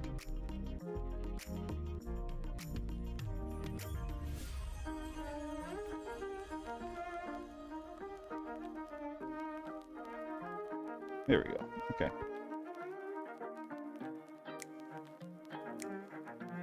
Enemy table. So because we changed this, any place that's using this should give us errors. So we're going to just really quickly check across. Like I said, I knew I was going to end up extending stuff. Like just seeing little things like this that would annoy me. I knew I was going to end up changing it. Survivor.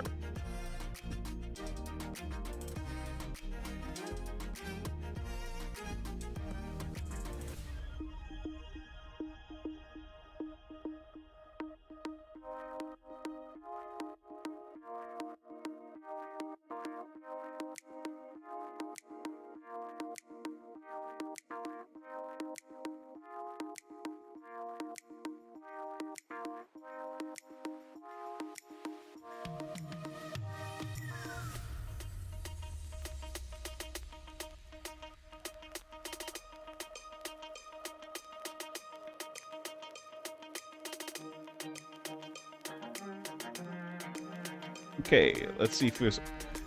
When we do the build, it will... Or when we try to publish, it will tell us if there's other problems. Oh, wait, let's go back to initialization.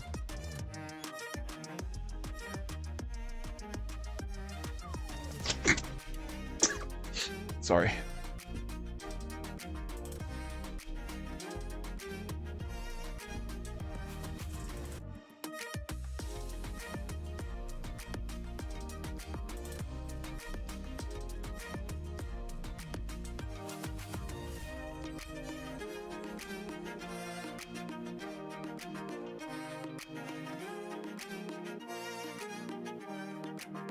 I am not a fan of, you know, whatever. I give. So the original, so because it's cogen, the original names of these from the client side are sort of preserved. They're kind of just mixed in with what I expect on the server side, which is that it's going to have this entry ending, but the rest of this is just from the client.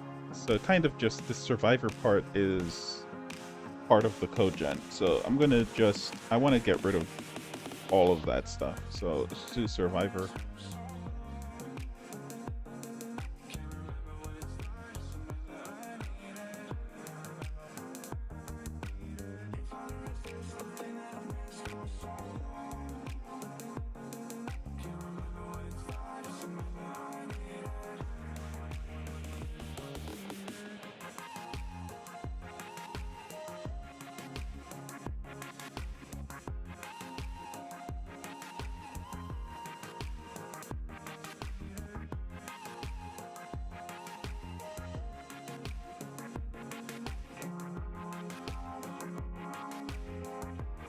There we go.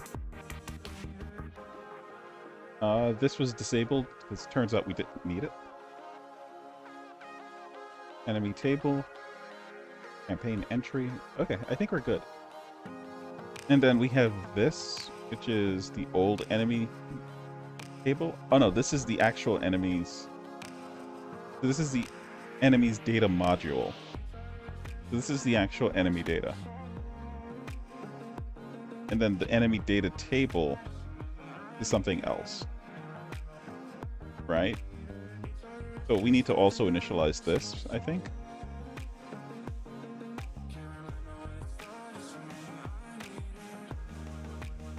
Yep, we do. Okay. Enemies data module.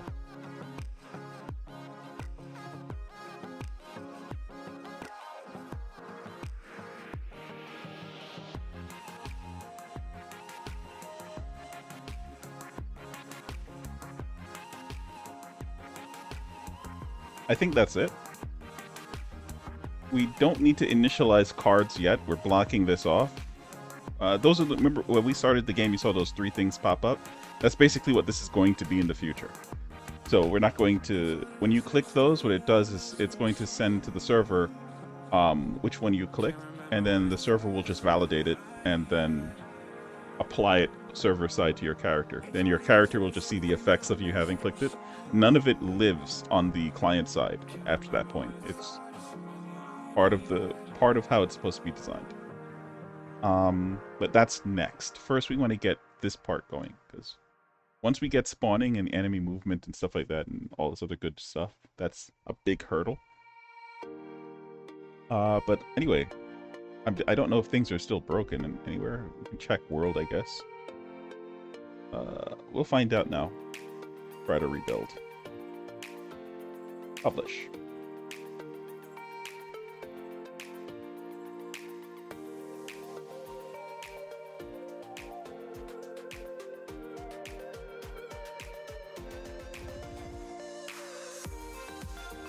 Interesting. Okay.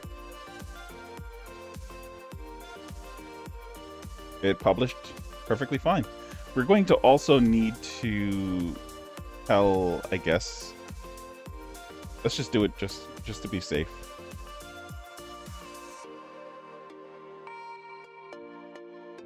Okay, yeah, see, stuff was changed. There we go. Alright, now Unity needs to recompile. Generally, you don't need to do this unless you do what I just did, which is change the names of stuff. But SpaceTimeDB allows you to hot update without having to tell clients that you've made changes. Right? You just, but it's only to methodology, not to the data itself. We just changed the data also with methodology. Okay, let's run it now. Now that it has a legit target, let's find out what's going on.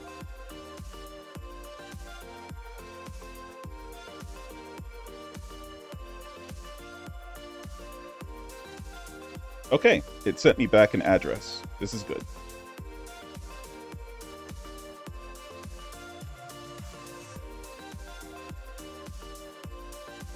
And we're getting different errors now. That's awesome.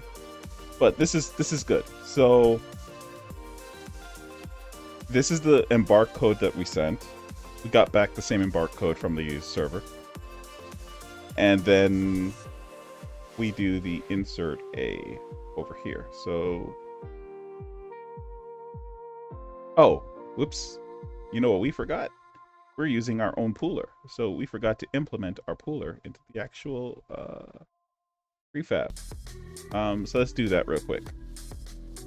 That is load the scene, bootstrapper. There we go, and we're done. Let's actually, I think we need to update this because this is a prefab. So let's just apply all. Clear. Save.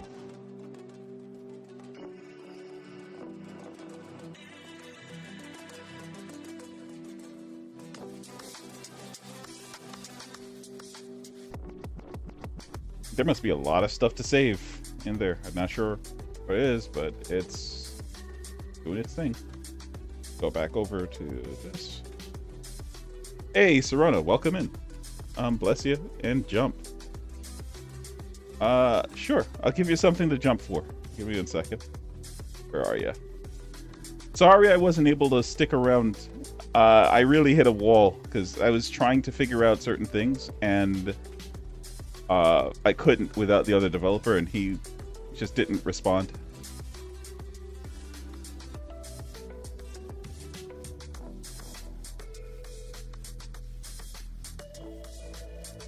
It's not slash jump. It's the exclamation mark.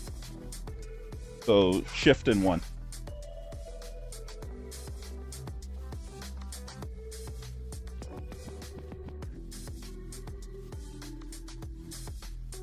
There you go. Congratulations.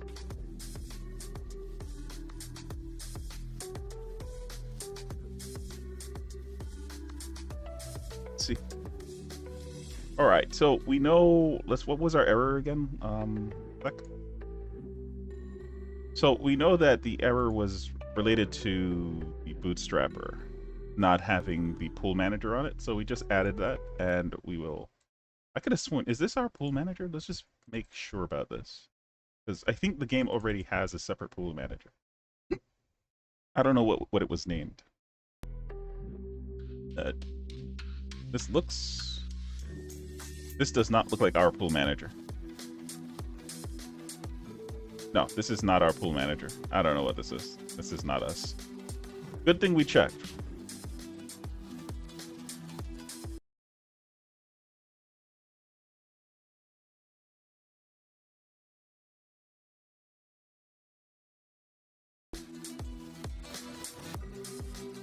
All right, so this is not us. Ah, there it is. Art lib. Okay. And now we apply all. And then we save the scene again. Hopefully it doesn't take... There we go. Did it in a reasonable time. And then let's unload this scene. There we go. Let's try it again. See if we get past the pool manager issue now.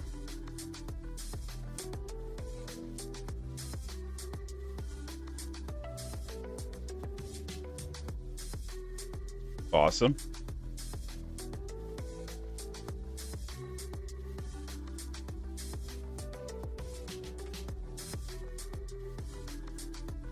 Player animation. Okay. What is this crying about? Null reference exception? So it's saying that it can't find my position, I guess.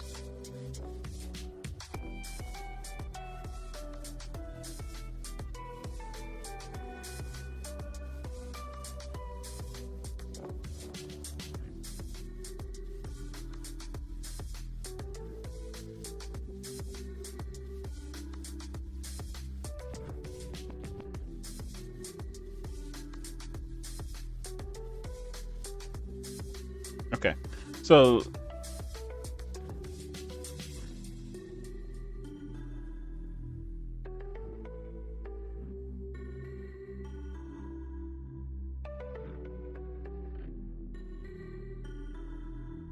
we have to handle it differently.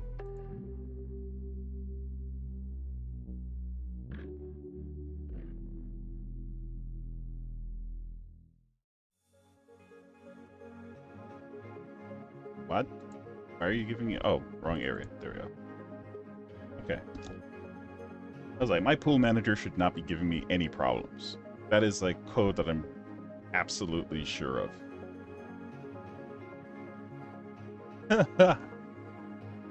Let's see. So what's happening is that we are not finding my current position. So there's a couple reasons why this could be happening. This is new code. So just did this yesterday. I did a lot of stuff yesterday. So bear with me.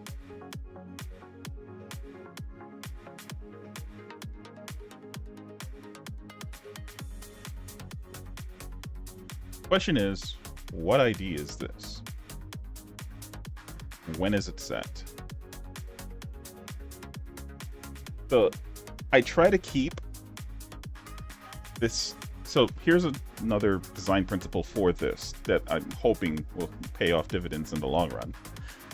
I try to keep each one of these fragments agnostic of other fragments. So this fragment doesn't know that there are other entities, or doesn't know about other fragment entities. It does know how to tap into the query in order to get an entity, right? Like everything knows about query, but it won't be self-referential. It doesn't know how to tap into mirror because technically these are parts of the mirror, right? So I try to avoid referencing other parts of also mirror from within mirror, because ultimately mirror is supposed to be, how do I put this? It's like when you look at a mirror, right? The mirror isn't looking back at the mirror and then giving you a distorted image. Because of that, right? You see the mirror inside of the mirror inside of the mirror kind of thing. So to avoid that, we just make sure that it doesn't reference itself. It doesn't, like, I could easily just do a find on space-time mirrors entities to get the information that I need. But I'm spending the painstaking time of avoiding doing that in order to get to here, which is to give find position. Now the problem is that there might be desync here because I don't know.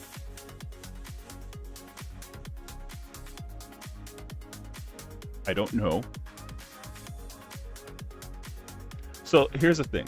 My position doesn't actually exist until after the entity comes into being.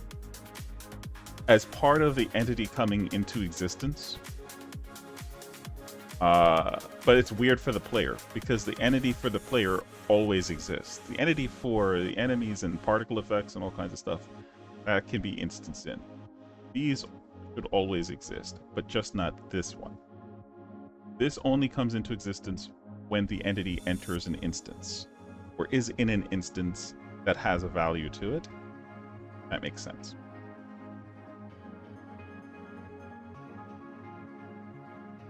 This is, boys, the reason why we never code entire features without testing them. Because you have to be able to like deal with breaking it down into its pieces. Like, the good thing is that the code is pretty much, yeah. Saruna is saying you have some tabs open there. Oh no, it's not loaded yet. Yep, can be null. Makes sense. Decoupling entities. So in Awake, it's not positioned yet, but you still need to set stuff up. We're not even using Awake for this. We're trying to avoid Unity's own solution for the player's setup, because again, this is supposed to be server authoritative. So if I have Unity itself telling me when the server should have something, we're going to end up in this situation. We ended up in this situation because of this. Let me go back. I'll show you. Because we're in Awake right here. Actually, that's exactly. Like, look at that. See, I called it. I didn't even realize that we were in Awake right here. But because we're in Awake right here, Unity is telling us, hey, you should have this piece of information. We don't know if we have this information yet. So we need to get this to be someplace that's going to come from the server and say, hey, yeah, now you have this information. Do something with it. Right?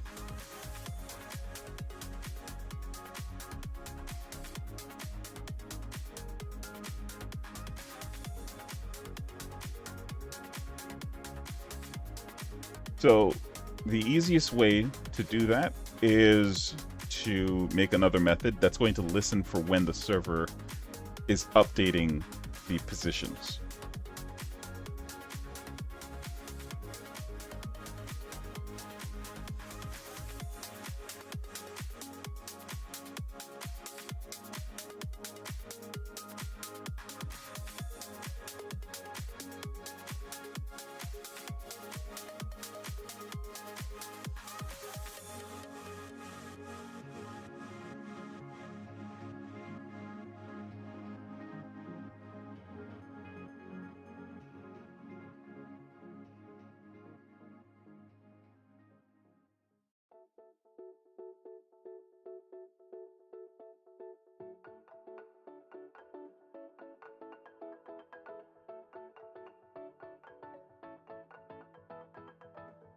right? And then we can do something like this. Actually, we can just do this.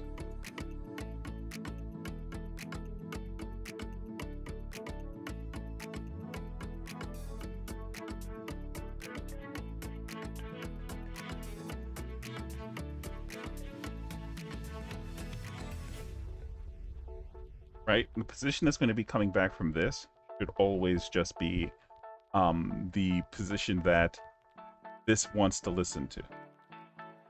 Internally already, this will disconnect. So like if this ever changes or leaves the scene or whatever, internally this will disconnect anything that is listening to it.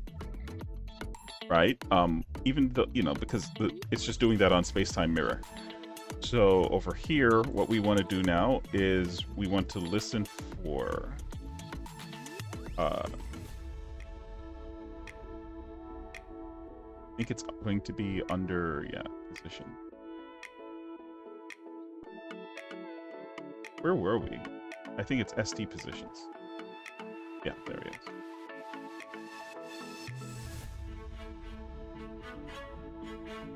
No. I was right. Space-time mirror positions. There we go.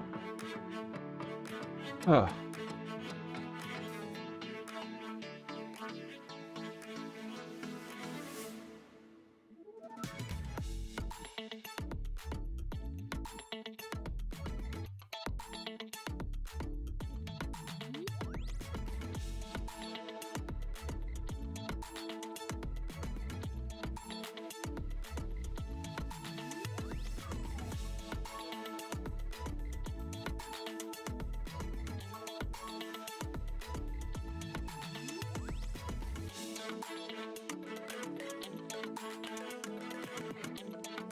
Okay, and then we just take this and this over to here.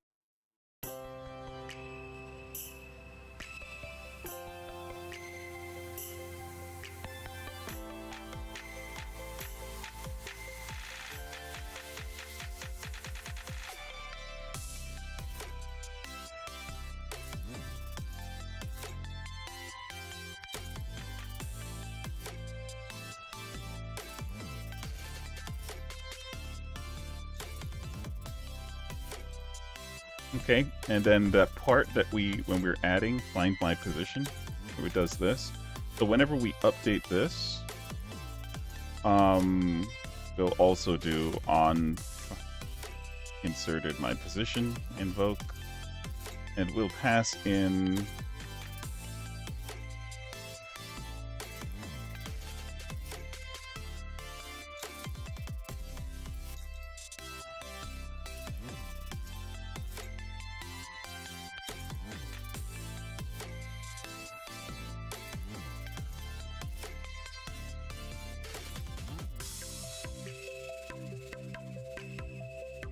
the item.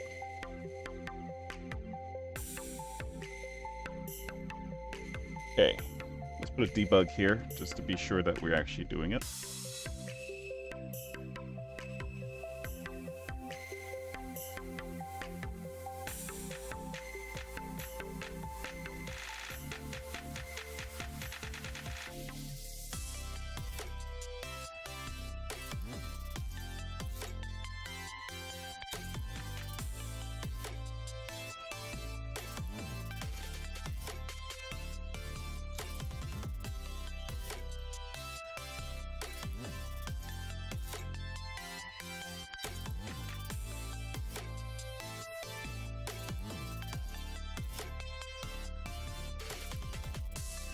Okay, there.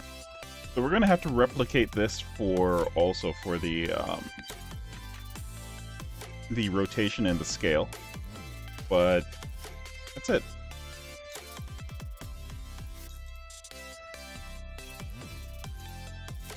Oh, Serona, so there's also other commands you could use, like gambling and stuff like that, if you're willing to risk your fortune.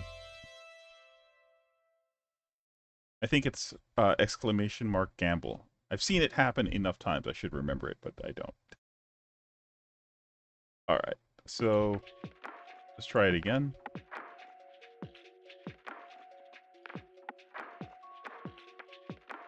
Like a slot machine should come down.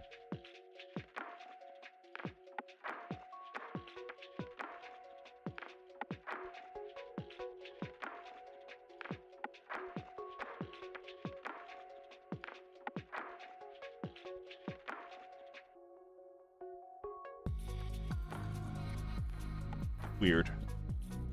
Okay, well, we're in a different area now, so it's not weird.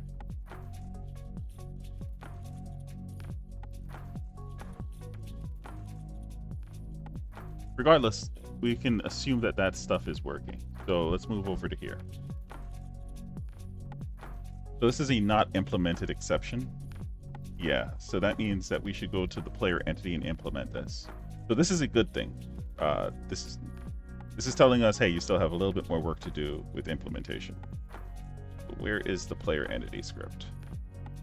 This is part of the legacy code that needs to just be redone. Where the heck is player entity? Oh, there it is. Okay. So this is the exception that we just hit. So this was the original initialization. You'll see nothing is referencing it now. That's a good thing.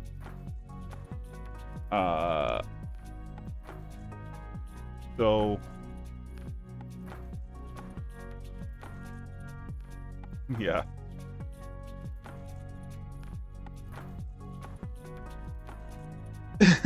Hey, Relinquished.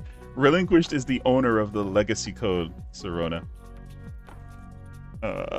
Man. He owns this. He owns all of this. Okay? But this is actually the best of it. Believe me, this is the best right now. This is great stuff. Excellent stuff. I just need to poke at it. Relinquish, since you're here, you want to walk me through this part, or because right now I'm going to be doing the setting up the or are you satisfied with just watching me suffer through figuring this stuff out?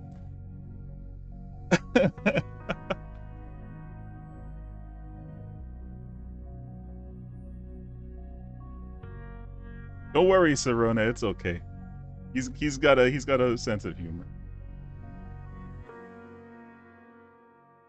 Sure. Okay, hold on. Let me set up for you.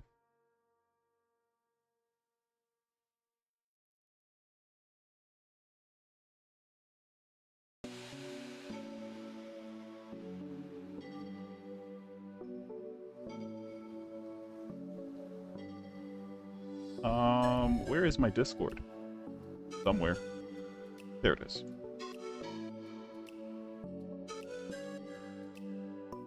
If you're busy, dude, don't you know, you don't have to do anything. It's okay. Like I dedicated today to figuring this part out, so it's okay if you wanna if you have other things to do. Don't worry about it. I just realized that you were offline, so I don't want you I don't know where your situation is.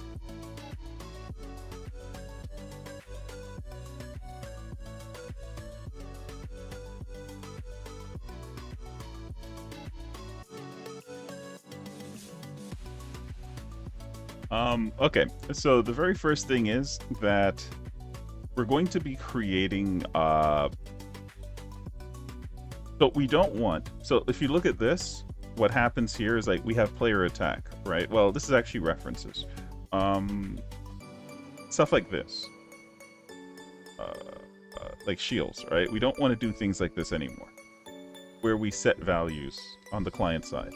Or probably like what this is doing, like reset the level and whatnot. We don't want to do these things on client side.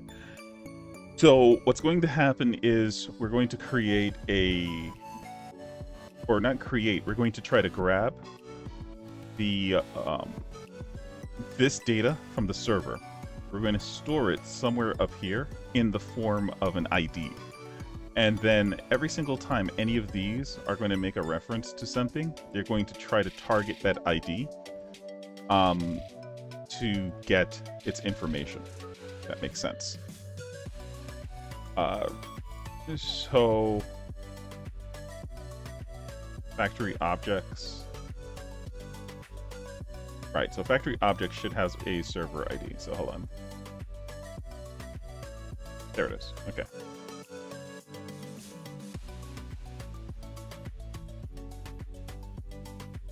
Move this all the way up top. Okay, give me 1 second. Let me just paste this and I will get in touch. There we go. Okay, so where are you? Discord. I just had Discord available. There it is. Okay.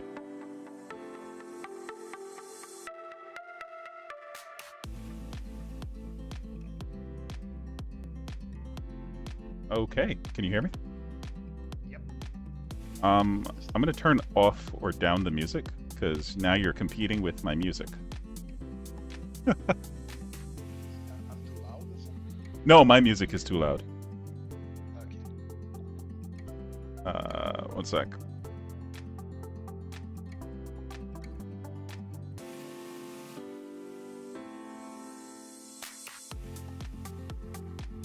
Okay, there we go.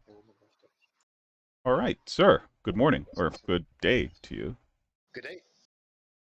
All right. So I am dealing with. I'll show you where exactly I'm up to. I'm dealing with the initialization of the player character. Mm-hmm. We already went through the server communication stuff. Server is creating this, and then it's trying to run setup on it. So we know that Okie dokie. a couple of things are working. The factory is pushed through. The server has pushed through, and the pooler, the Mm-hmm. has pushed through. So Okay. what the goal is of this is a little bit multi-layered. First off, instead of storing the object directly onto this, what I'm going to be storing is the ID for the entity itself, then storing making it public over here, and then internally, I'm going to do something like this, or private.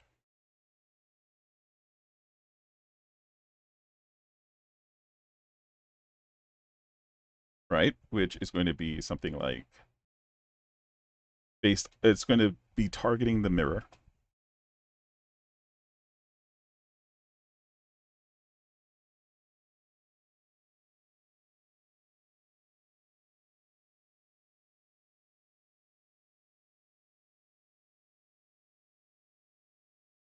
And then passing in the server ID for the entity. And then at the same time, for the player, what matters is the champion.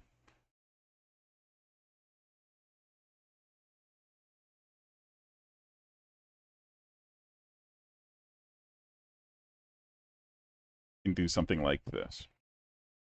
This creates a little bit of a dependency between these two fields. But this is what I'm thinking, find by entity. And so we can just use the entity ID also. A little bit of a dependency, but it's not a heavy one. Whoops, server ID.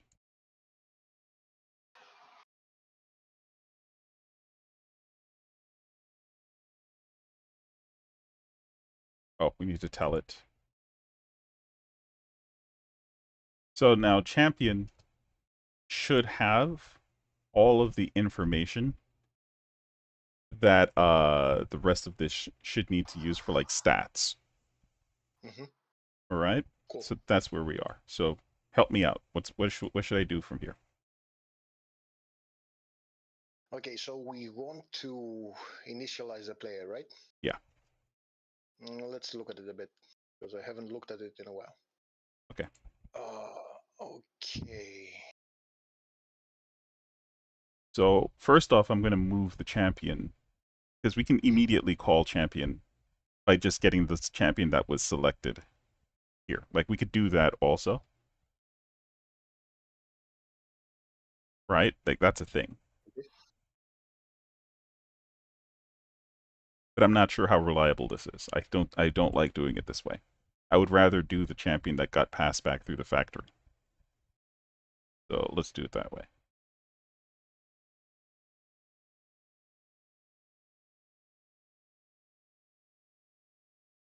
This is the entity. Oh, we could do it this way.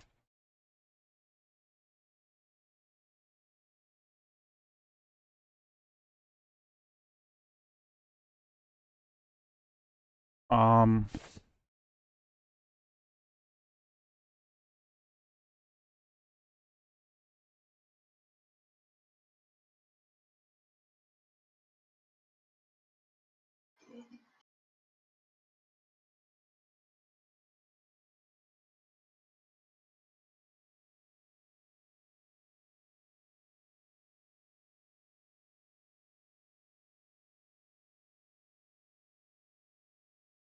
okay.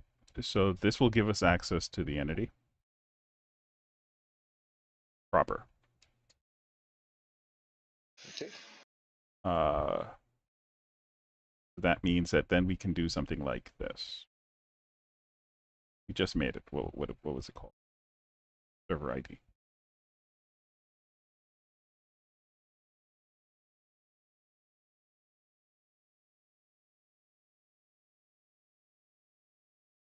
Right? So with this done, that should now allow us to get access to both the entity, if we need to, and the champion, if we need to. Okay. Yeah. So let's have a look at things one by one. We know that we can do this. This was already preset for this. So we could technically do this for this. I was about to, yeah, say, like, let's start with the player stats because those are properly set up already, right? On your Yeah. end? So champion Yeah. data. Yeah. And we can bring this up to here now.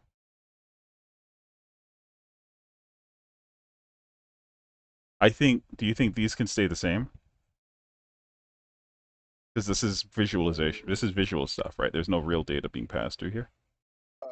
I'll tell you right now, the projectile spawn point, yeah, it's literally nothing.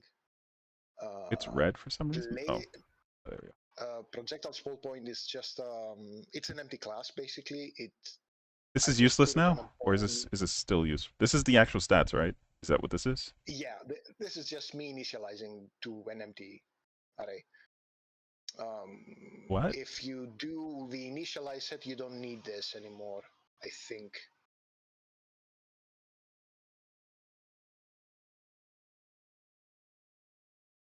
Oh, this is the stats. Okay, Yeah. got it. Got it. Got So it. if you're doing this, Hmm?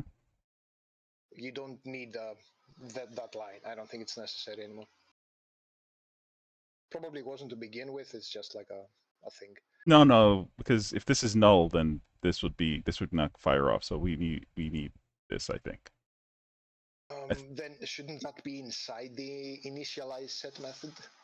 No, because Making sure unless it's in there. initial No. because you're calling this Oh, you're from yes, yes, inside yes. of True. player stat. Cool. Cool. True. Okay. So actually, you could Project. probably get away with doing something like this. Does it work? Nope. That would have been cool. I mean, we could make it work. But, yeah, let's do it. Where is it? It's what is the class called? Uh, entity set stat set Entity stat set. Yes.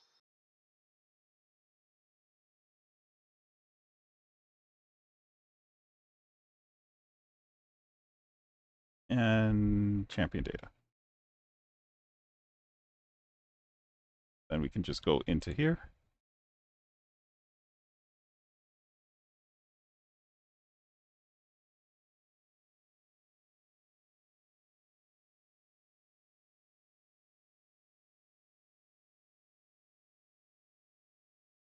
That should work. Cool. Great. We had made one call. Awesome. All right, next. Okay. I think these are all client only. We don't. The server doesn't need to worry about animation, except for there's one thing that we do.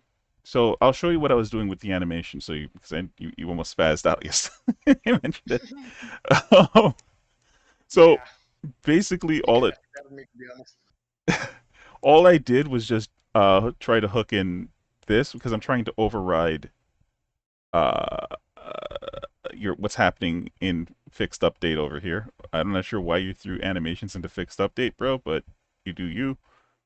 Um, So I locked this behind this gate. So only if this thing has controls does it work with this. This is temporary because it's going to be gotten rid of entirely once the server's supposed to have total control Yeah, over yeah. it. Once we do the But triangulation thing. once this happens, uh, but for right now, it's kind of offline because the server never turns this to or I've turned it so that way your God script doesn't tell this to turn to true.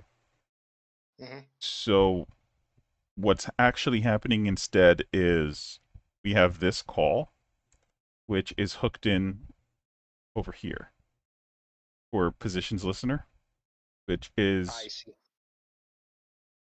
hooked in over here on inserted. So whenever this thing, because internally this should only go off when a new. So the way that this works is positions don't always exist on the server side. They only exist when Hmm. you enter a dungeon or something like that. Yeah. So once the character enters a dungeon, this will say, "Hey, is this the player's character?" If it is, then it will attach itself to this character's animator. Hmm. So my question is, though, this is probably going to come back to bite in the ass later. Now that I think about it, because enemies are probably working off of something similar. So that probably means Not really. when we get to that Enemies are bridge, much simpler. let's focus in. I don't want to. When I get to that bridge, I'll cross it. Okay. Um. Okay. Yeah. So. Okay. So. We have. Where is it? That was it. We didn't really change too much. I wasn't messing with the actual like triggers. I would not touch that. You couldn't you Yeah. couldn't convince me to touch that right now. You wouldn't convince me to that. um, let's see. So I think it's fair to just dump these over here also then. Sure. There's no real data being passed in. This is just more or less. So what is this doing? This is PS. Uh, Why is this being collected? It doesn't look like it was even this being used.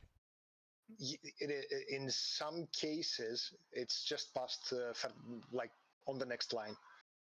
Um, this is just a way for me to figure out where projectiles should spawn from when they need to spawn on the player.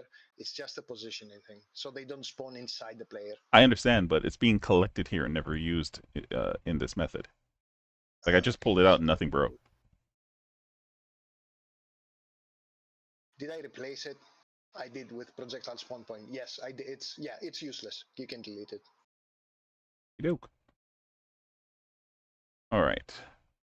We had animations, alternate Let's animations let's for attacks. Yeah. let's focus in on one thing first before I start moving things over. I want to get rid of the useless stuff. So do this. Hmm.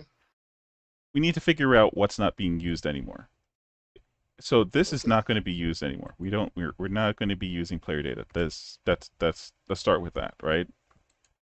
Hmm. This player attack it's being stored somewhere, and I'm going to assume it is being used. So this is probably safe to move over.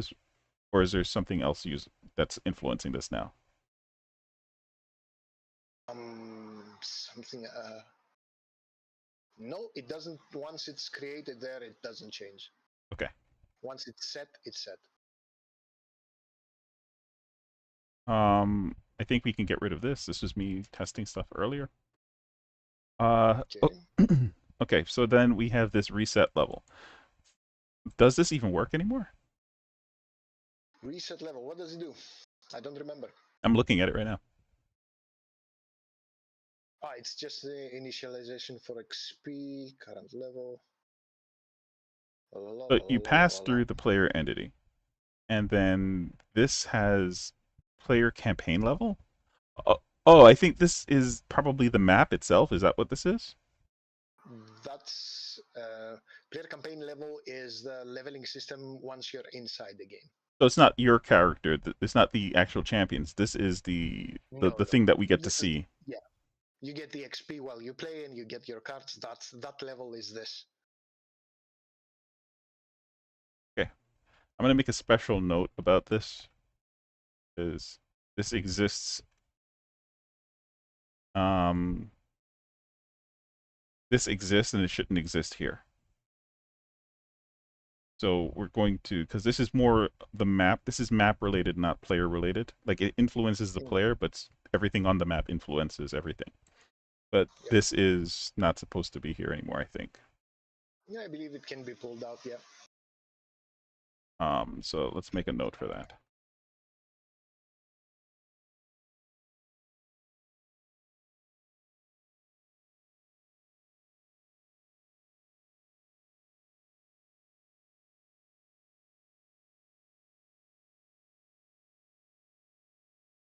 Player motion. I see this all over the place. So this is where we're just getting a cache to it, is what I'm going to say. Like just a reference Yep. to it for the player. Yep. Okay. So my question is, let me take a look because I'm going to go back to that script real quick. This because over here you're setting up motion. Why are you setting up motion over here? Like why was that happening? Give me a second. Where is it? There it is. So why is this happening over here rather than inside of the player script? Give me a sec. Joystick entity control. Like it seems weird to set it up in two different places. Or is there was there like an issue? So part of my goal with this script is to eventually, like I've already started breaking it apart and getting it parts of. I'm working on getting parts of it working again.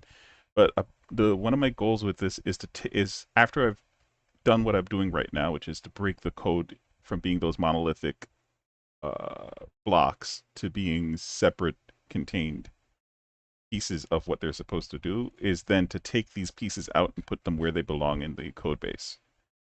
So my question about this one in particular is, does it need to be here?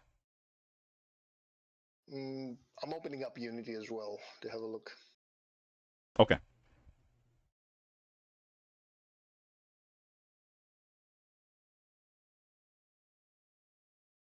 Yeah. So I want to get this script to being either non-existent anymore or at a point where it's doing one job. That's my goal with it. One class doing one job? What madness is this? Well, if either that or we turn it into a proper game manager, because right now it's pretending to be a game manager and it's not, because it's not a singleton, but it has anti patterns in it for some reason. It's three scripts sitting on each other's shoulders with a trench coat that says manager. Yeah, basically, basically.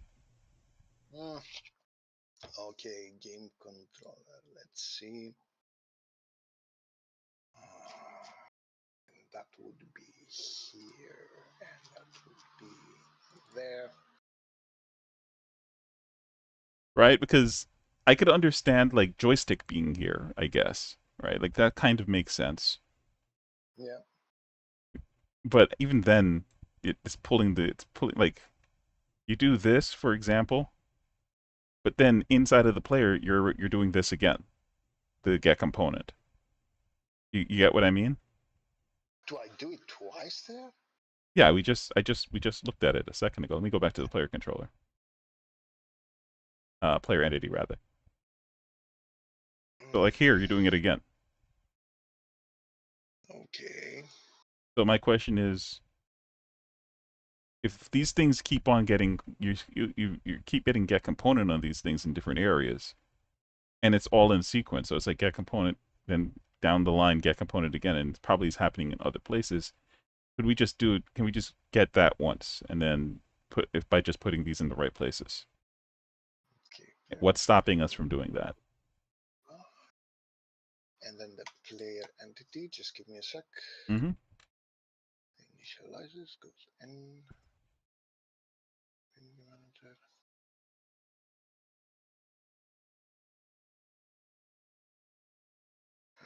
Grabs that, and then it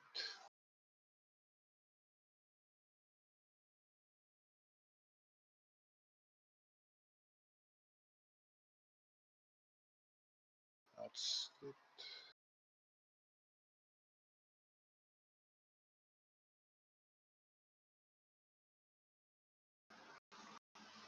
Like I can leave it here if it's a problem. It's not a. It's at this point. I think just So here, breaking. Hmm? okay, where is the second place that happens where you say Inside of player what entity, is you're it? doing it. The first place was inside of your game state controller. The second place was inside of player Yes, entity. the second place is inside the player. Yeah, just check your initialization as player. I didn't write that code. It was already there. Yeah. Because well, I inside the initialization, I see the the part where I find the motion controller again. Yeah, and then you also have player animation where you try to get where you get that again. The point is that you're getting them multiple times. So is there a reason why this lives here? If you're getting it again and again, and I mean, and then you also do it over here too. So it's like you really like getting that component. It's a nice component. Um, yeah, probably the motion control we could pass it to the player entity from the game state controller or somewhere else. If Right? it So like there's like stuff because when we do stuff like this, it, why are you so what is this? Player motion control. Why are you storing the player motion control over here? Is there a reason that this does why does this game state controller need to know about this? I think it's just for the setup. But we're doing the setup when we initialize the player anyway, right? Mm-hmm. So then this doesn't need to be here altogether. Basically, we could actually put this whole process on the initialization for the player. I think the only important part would be because the player entity doesn't know about the joystick basically. It doesn't? No.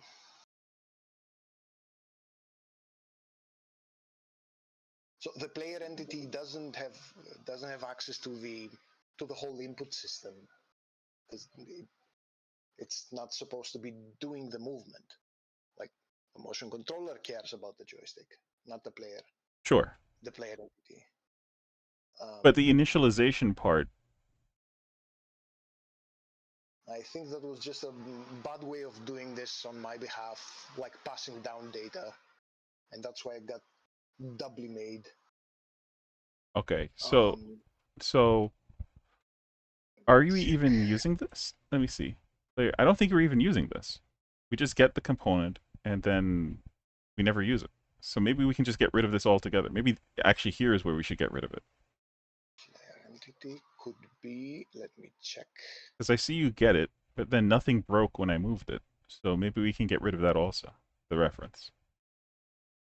This is good. I mean, it's not bad code. It's good, dude. Because that means that that this might have been like you were doing something, forgot about it, and moved on. That's a very good probability. Uh, so Uh, the I player I entity just deleted it. used Nothing by broke. So we're good. yeah, the player entity probably doesn't need the animator itself. Yeah.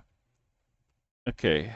So we're cleaning up Yeah, house a little bit. That's I good. think I was using player entity to get to the animation because I am like it. You have to have the animator control the scripts on the same game object as the animator itself to pass on events, etc. Otherwise, they don't work. And I think that's why initially I had that in here. I Right. probably It found that. needs to know who the entity is. Is what you're saying. The animate. I Yeah. saw that. Yeah, you have the animator being aware of the entity. Yep. Okay. Um, okay. So the Yeah, I see what's going on. I see what's going on. I think I did this early on before I decided to just give an external static reference to the player entity itself to make my life easier, and it just got left over. I think that's what's happening. okay. Yeah, like I said, when I saw that it just led to nothing, it was Yeah. kind of apparent. So I'm just gonna copy. I think we can get away. I think the rest of this, uh, I'm not even sure. Does this level up does it, I think these do work for now, but we're going to be disconnecting these later on because the Yeah, way leveling up actually works is not going to be through this. It's going to, affected by this part. Yes. right? So, but for now, but for just being able to test this without having too much work ahead of us, because I want to test this today, I'm going Hmm. to leave it. And I guess we can take the rest because this is all just visualization stuff now. And I haven't touched the abilities yet. Like, we have to do the refactor and abilities before I start messing with this stuff. Anything that I see with ability, I'm not touching yet. Like, Hey, you want me to make your life easier? what's that now? Can you rename that ability controller to champion skill controller? Because it's not an ability anymore. Okay. Oh gosh. I told you.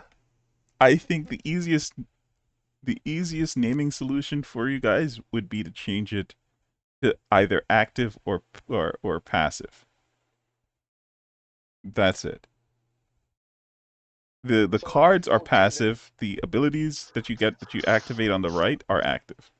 That's it. then change it to active, please. Uh, uh, I told you. Look, the, go and check the forum on the Discord, and you'll see these things being referred to by other people with like a million different terminologies. I'll do So it. I'll do it another time. For right now, we need to focus up. So I'm gonna move this stuff.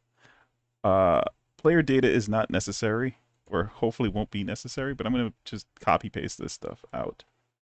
I feel like the rest of this is now not touchable. This stuff was the cleaning up stuff.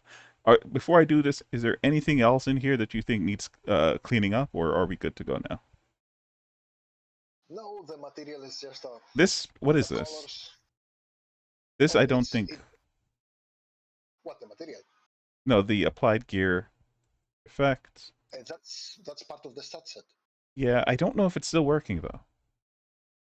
If it it shouldn't, I think, if we've done the I if, forget. I if have the to. whole Let's assume that it's working.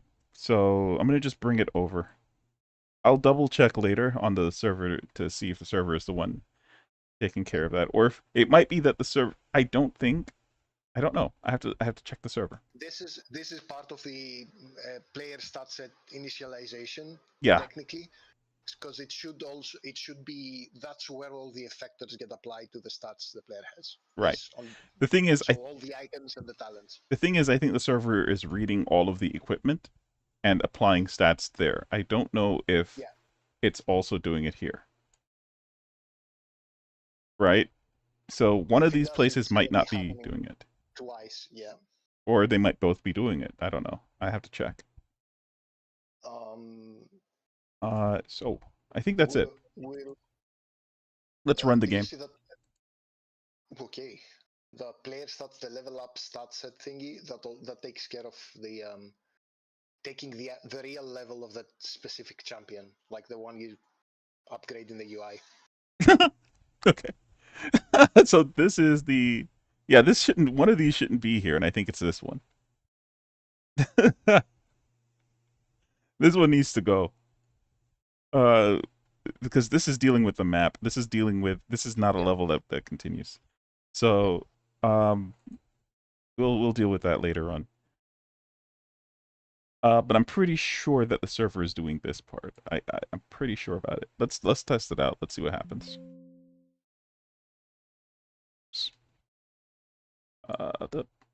What did we break? Unity.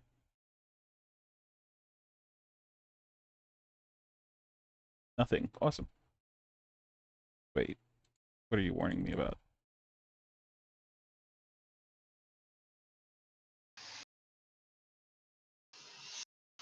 Oh, I think it's just saying nothing is using player holder anymore.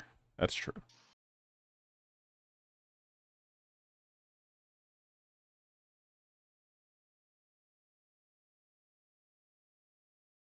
Okay, we can clear. I'm gonna get rid of some of these warnings now because they're not needed anymore. But hey,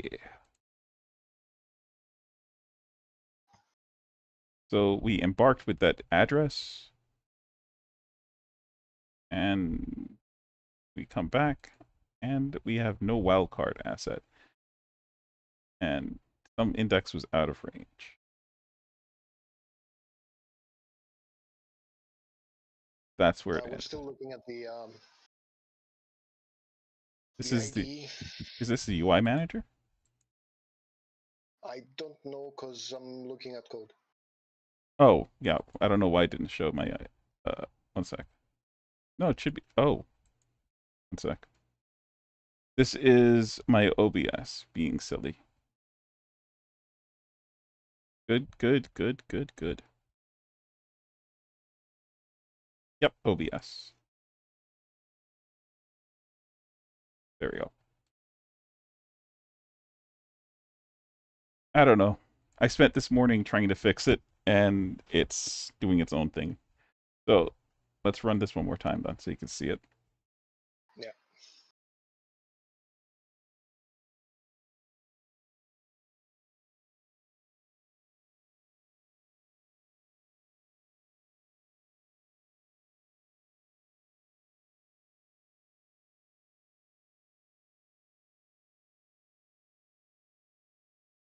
Ooh.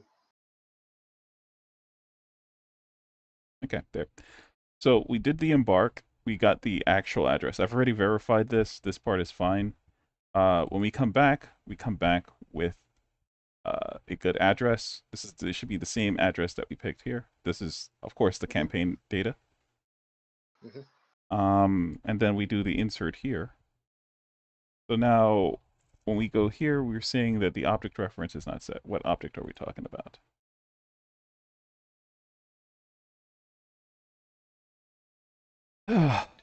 It looks like we're trying to call it.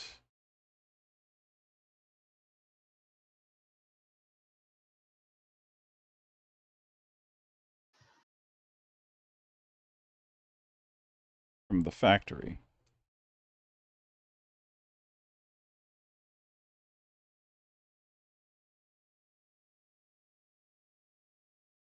Object reference not set to an instance of the object. What is calling that object? What object is it again? It is find entity we're talking about. Um,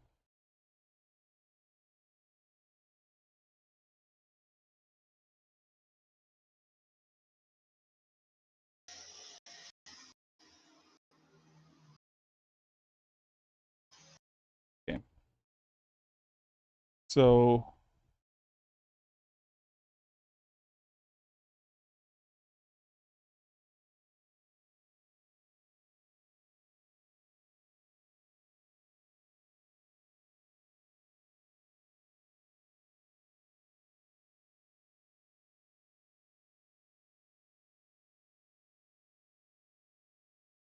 Can you go into the scene view? Is the player even spawned like the champion?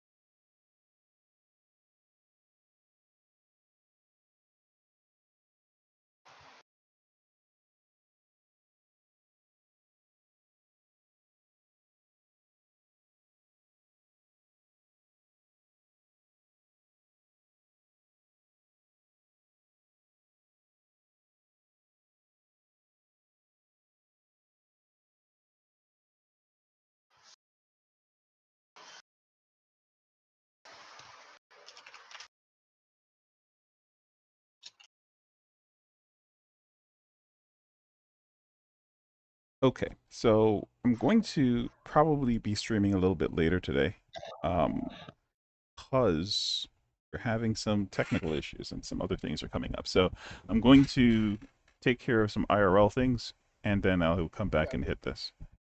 no problem. Hit me up whenever you want. Okay, okay, man. I'll talk to you later. Yeah, man. All right, Bye. thanks guys for joining the stream. Have a wonderful day.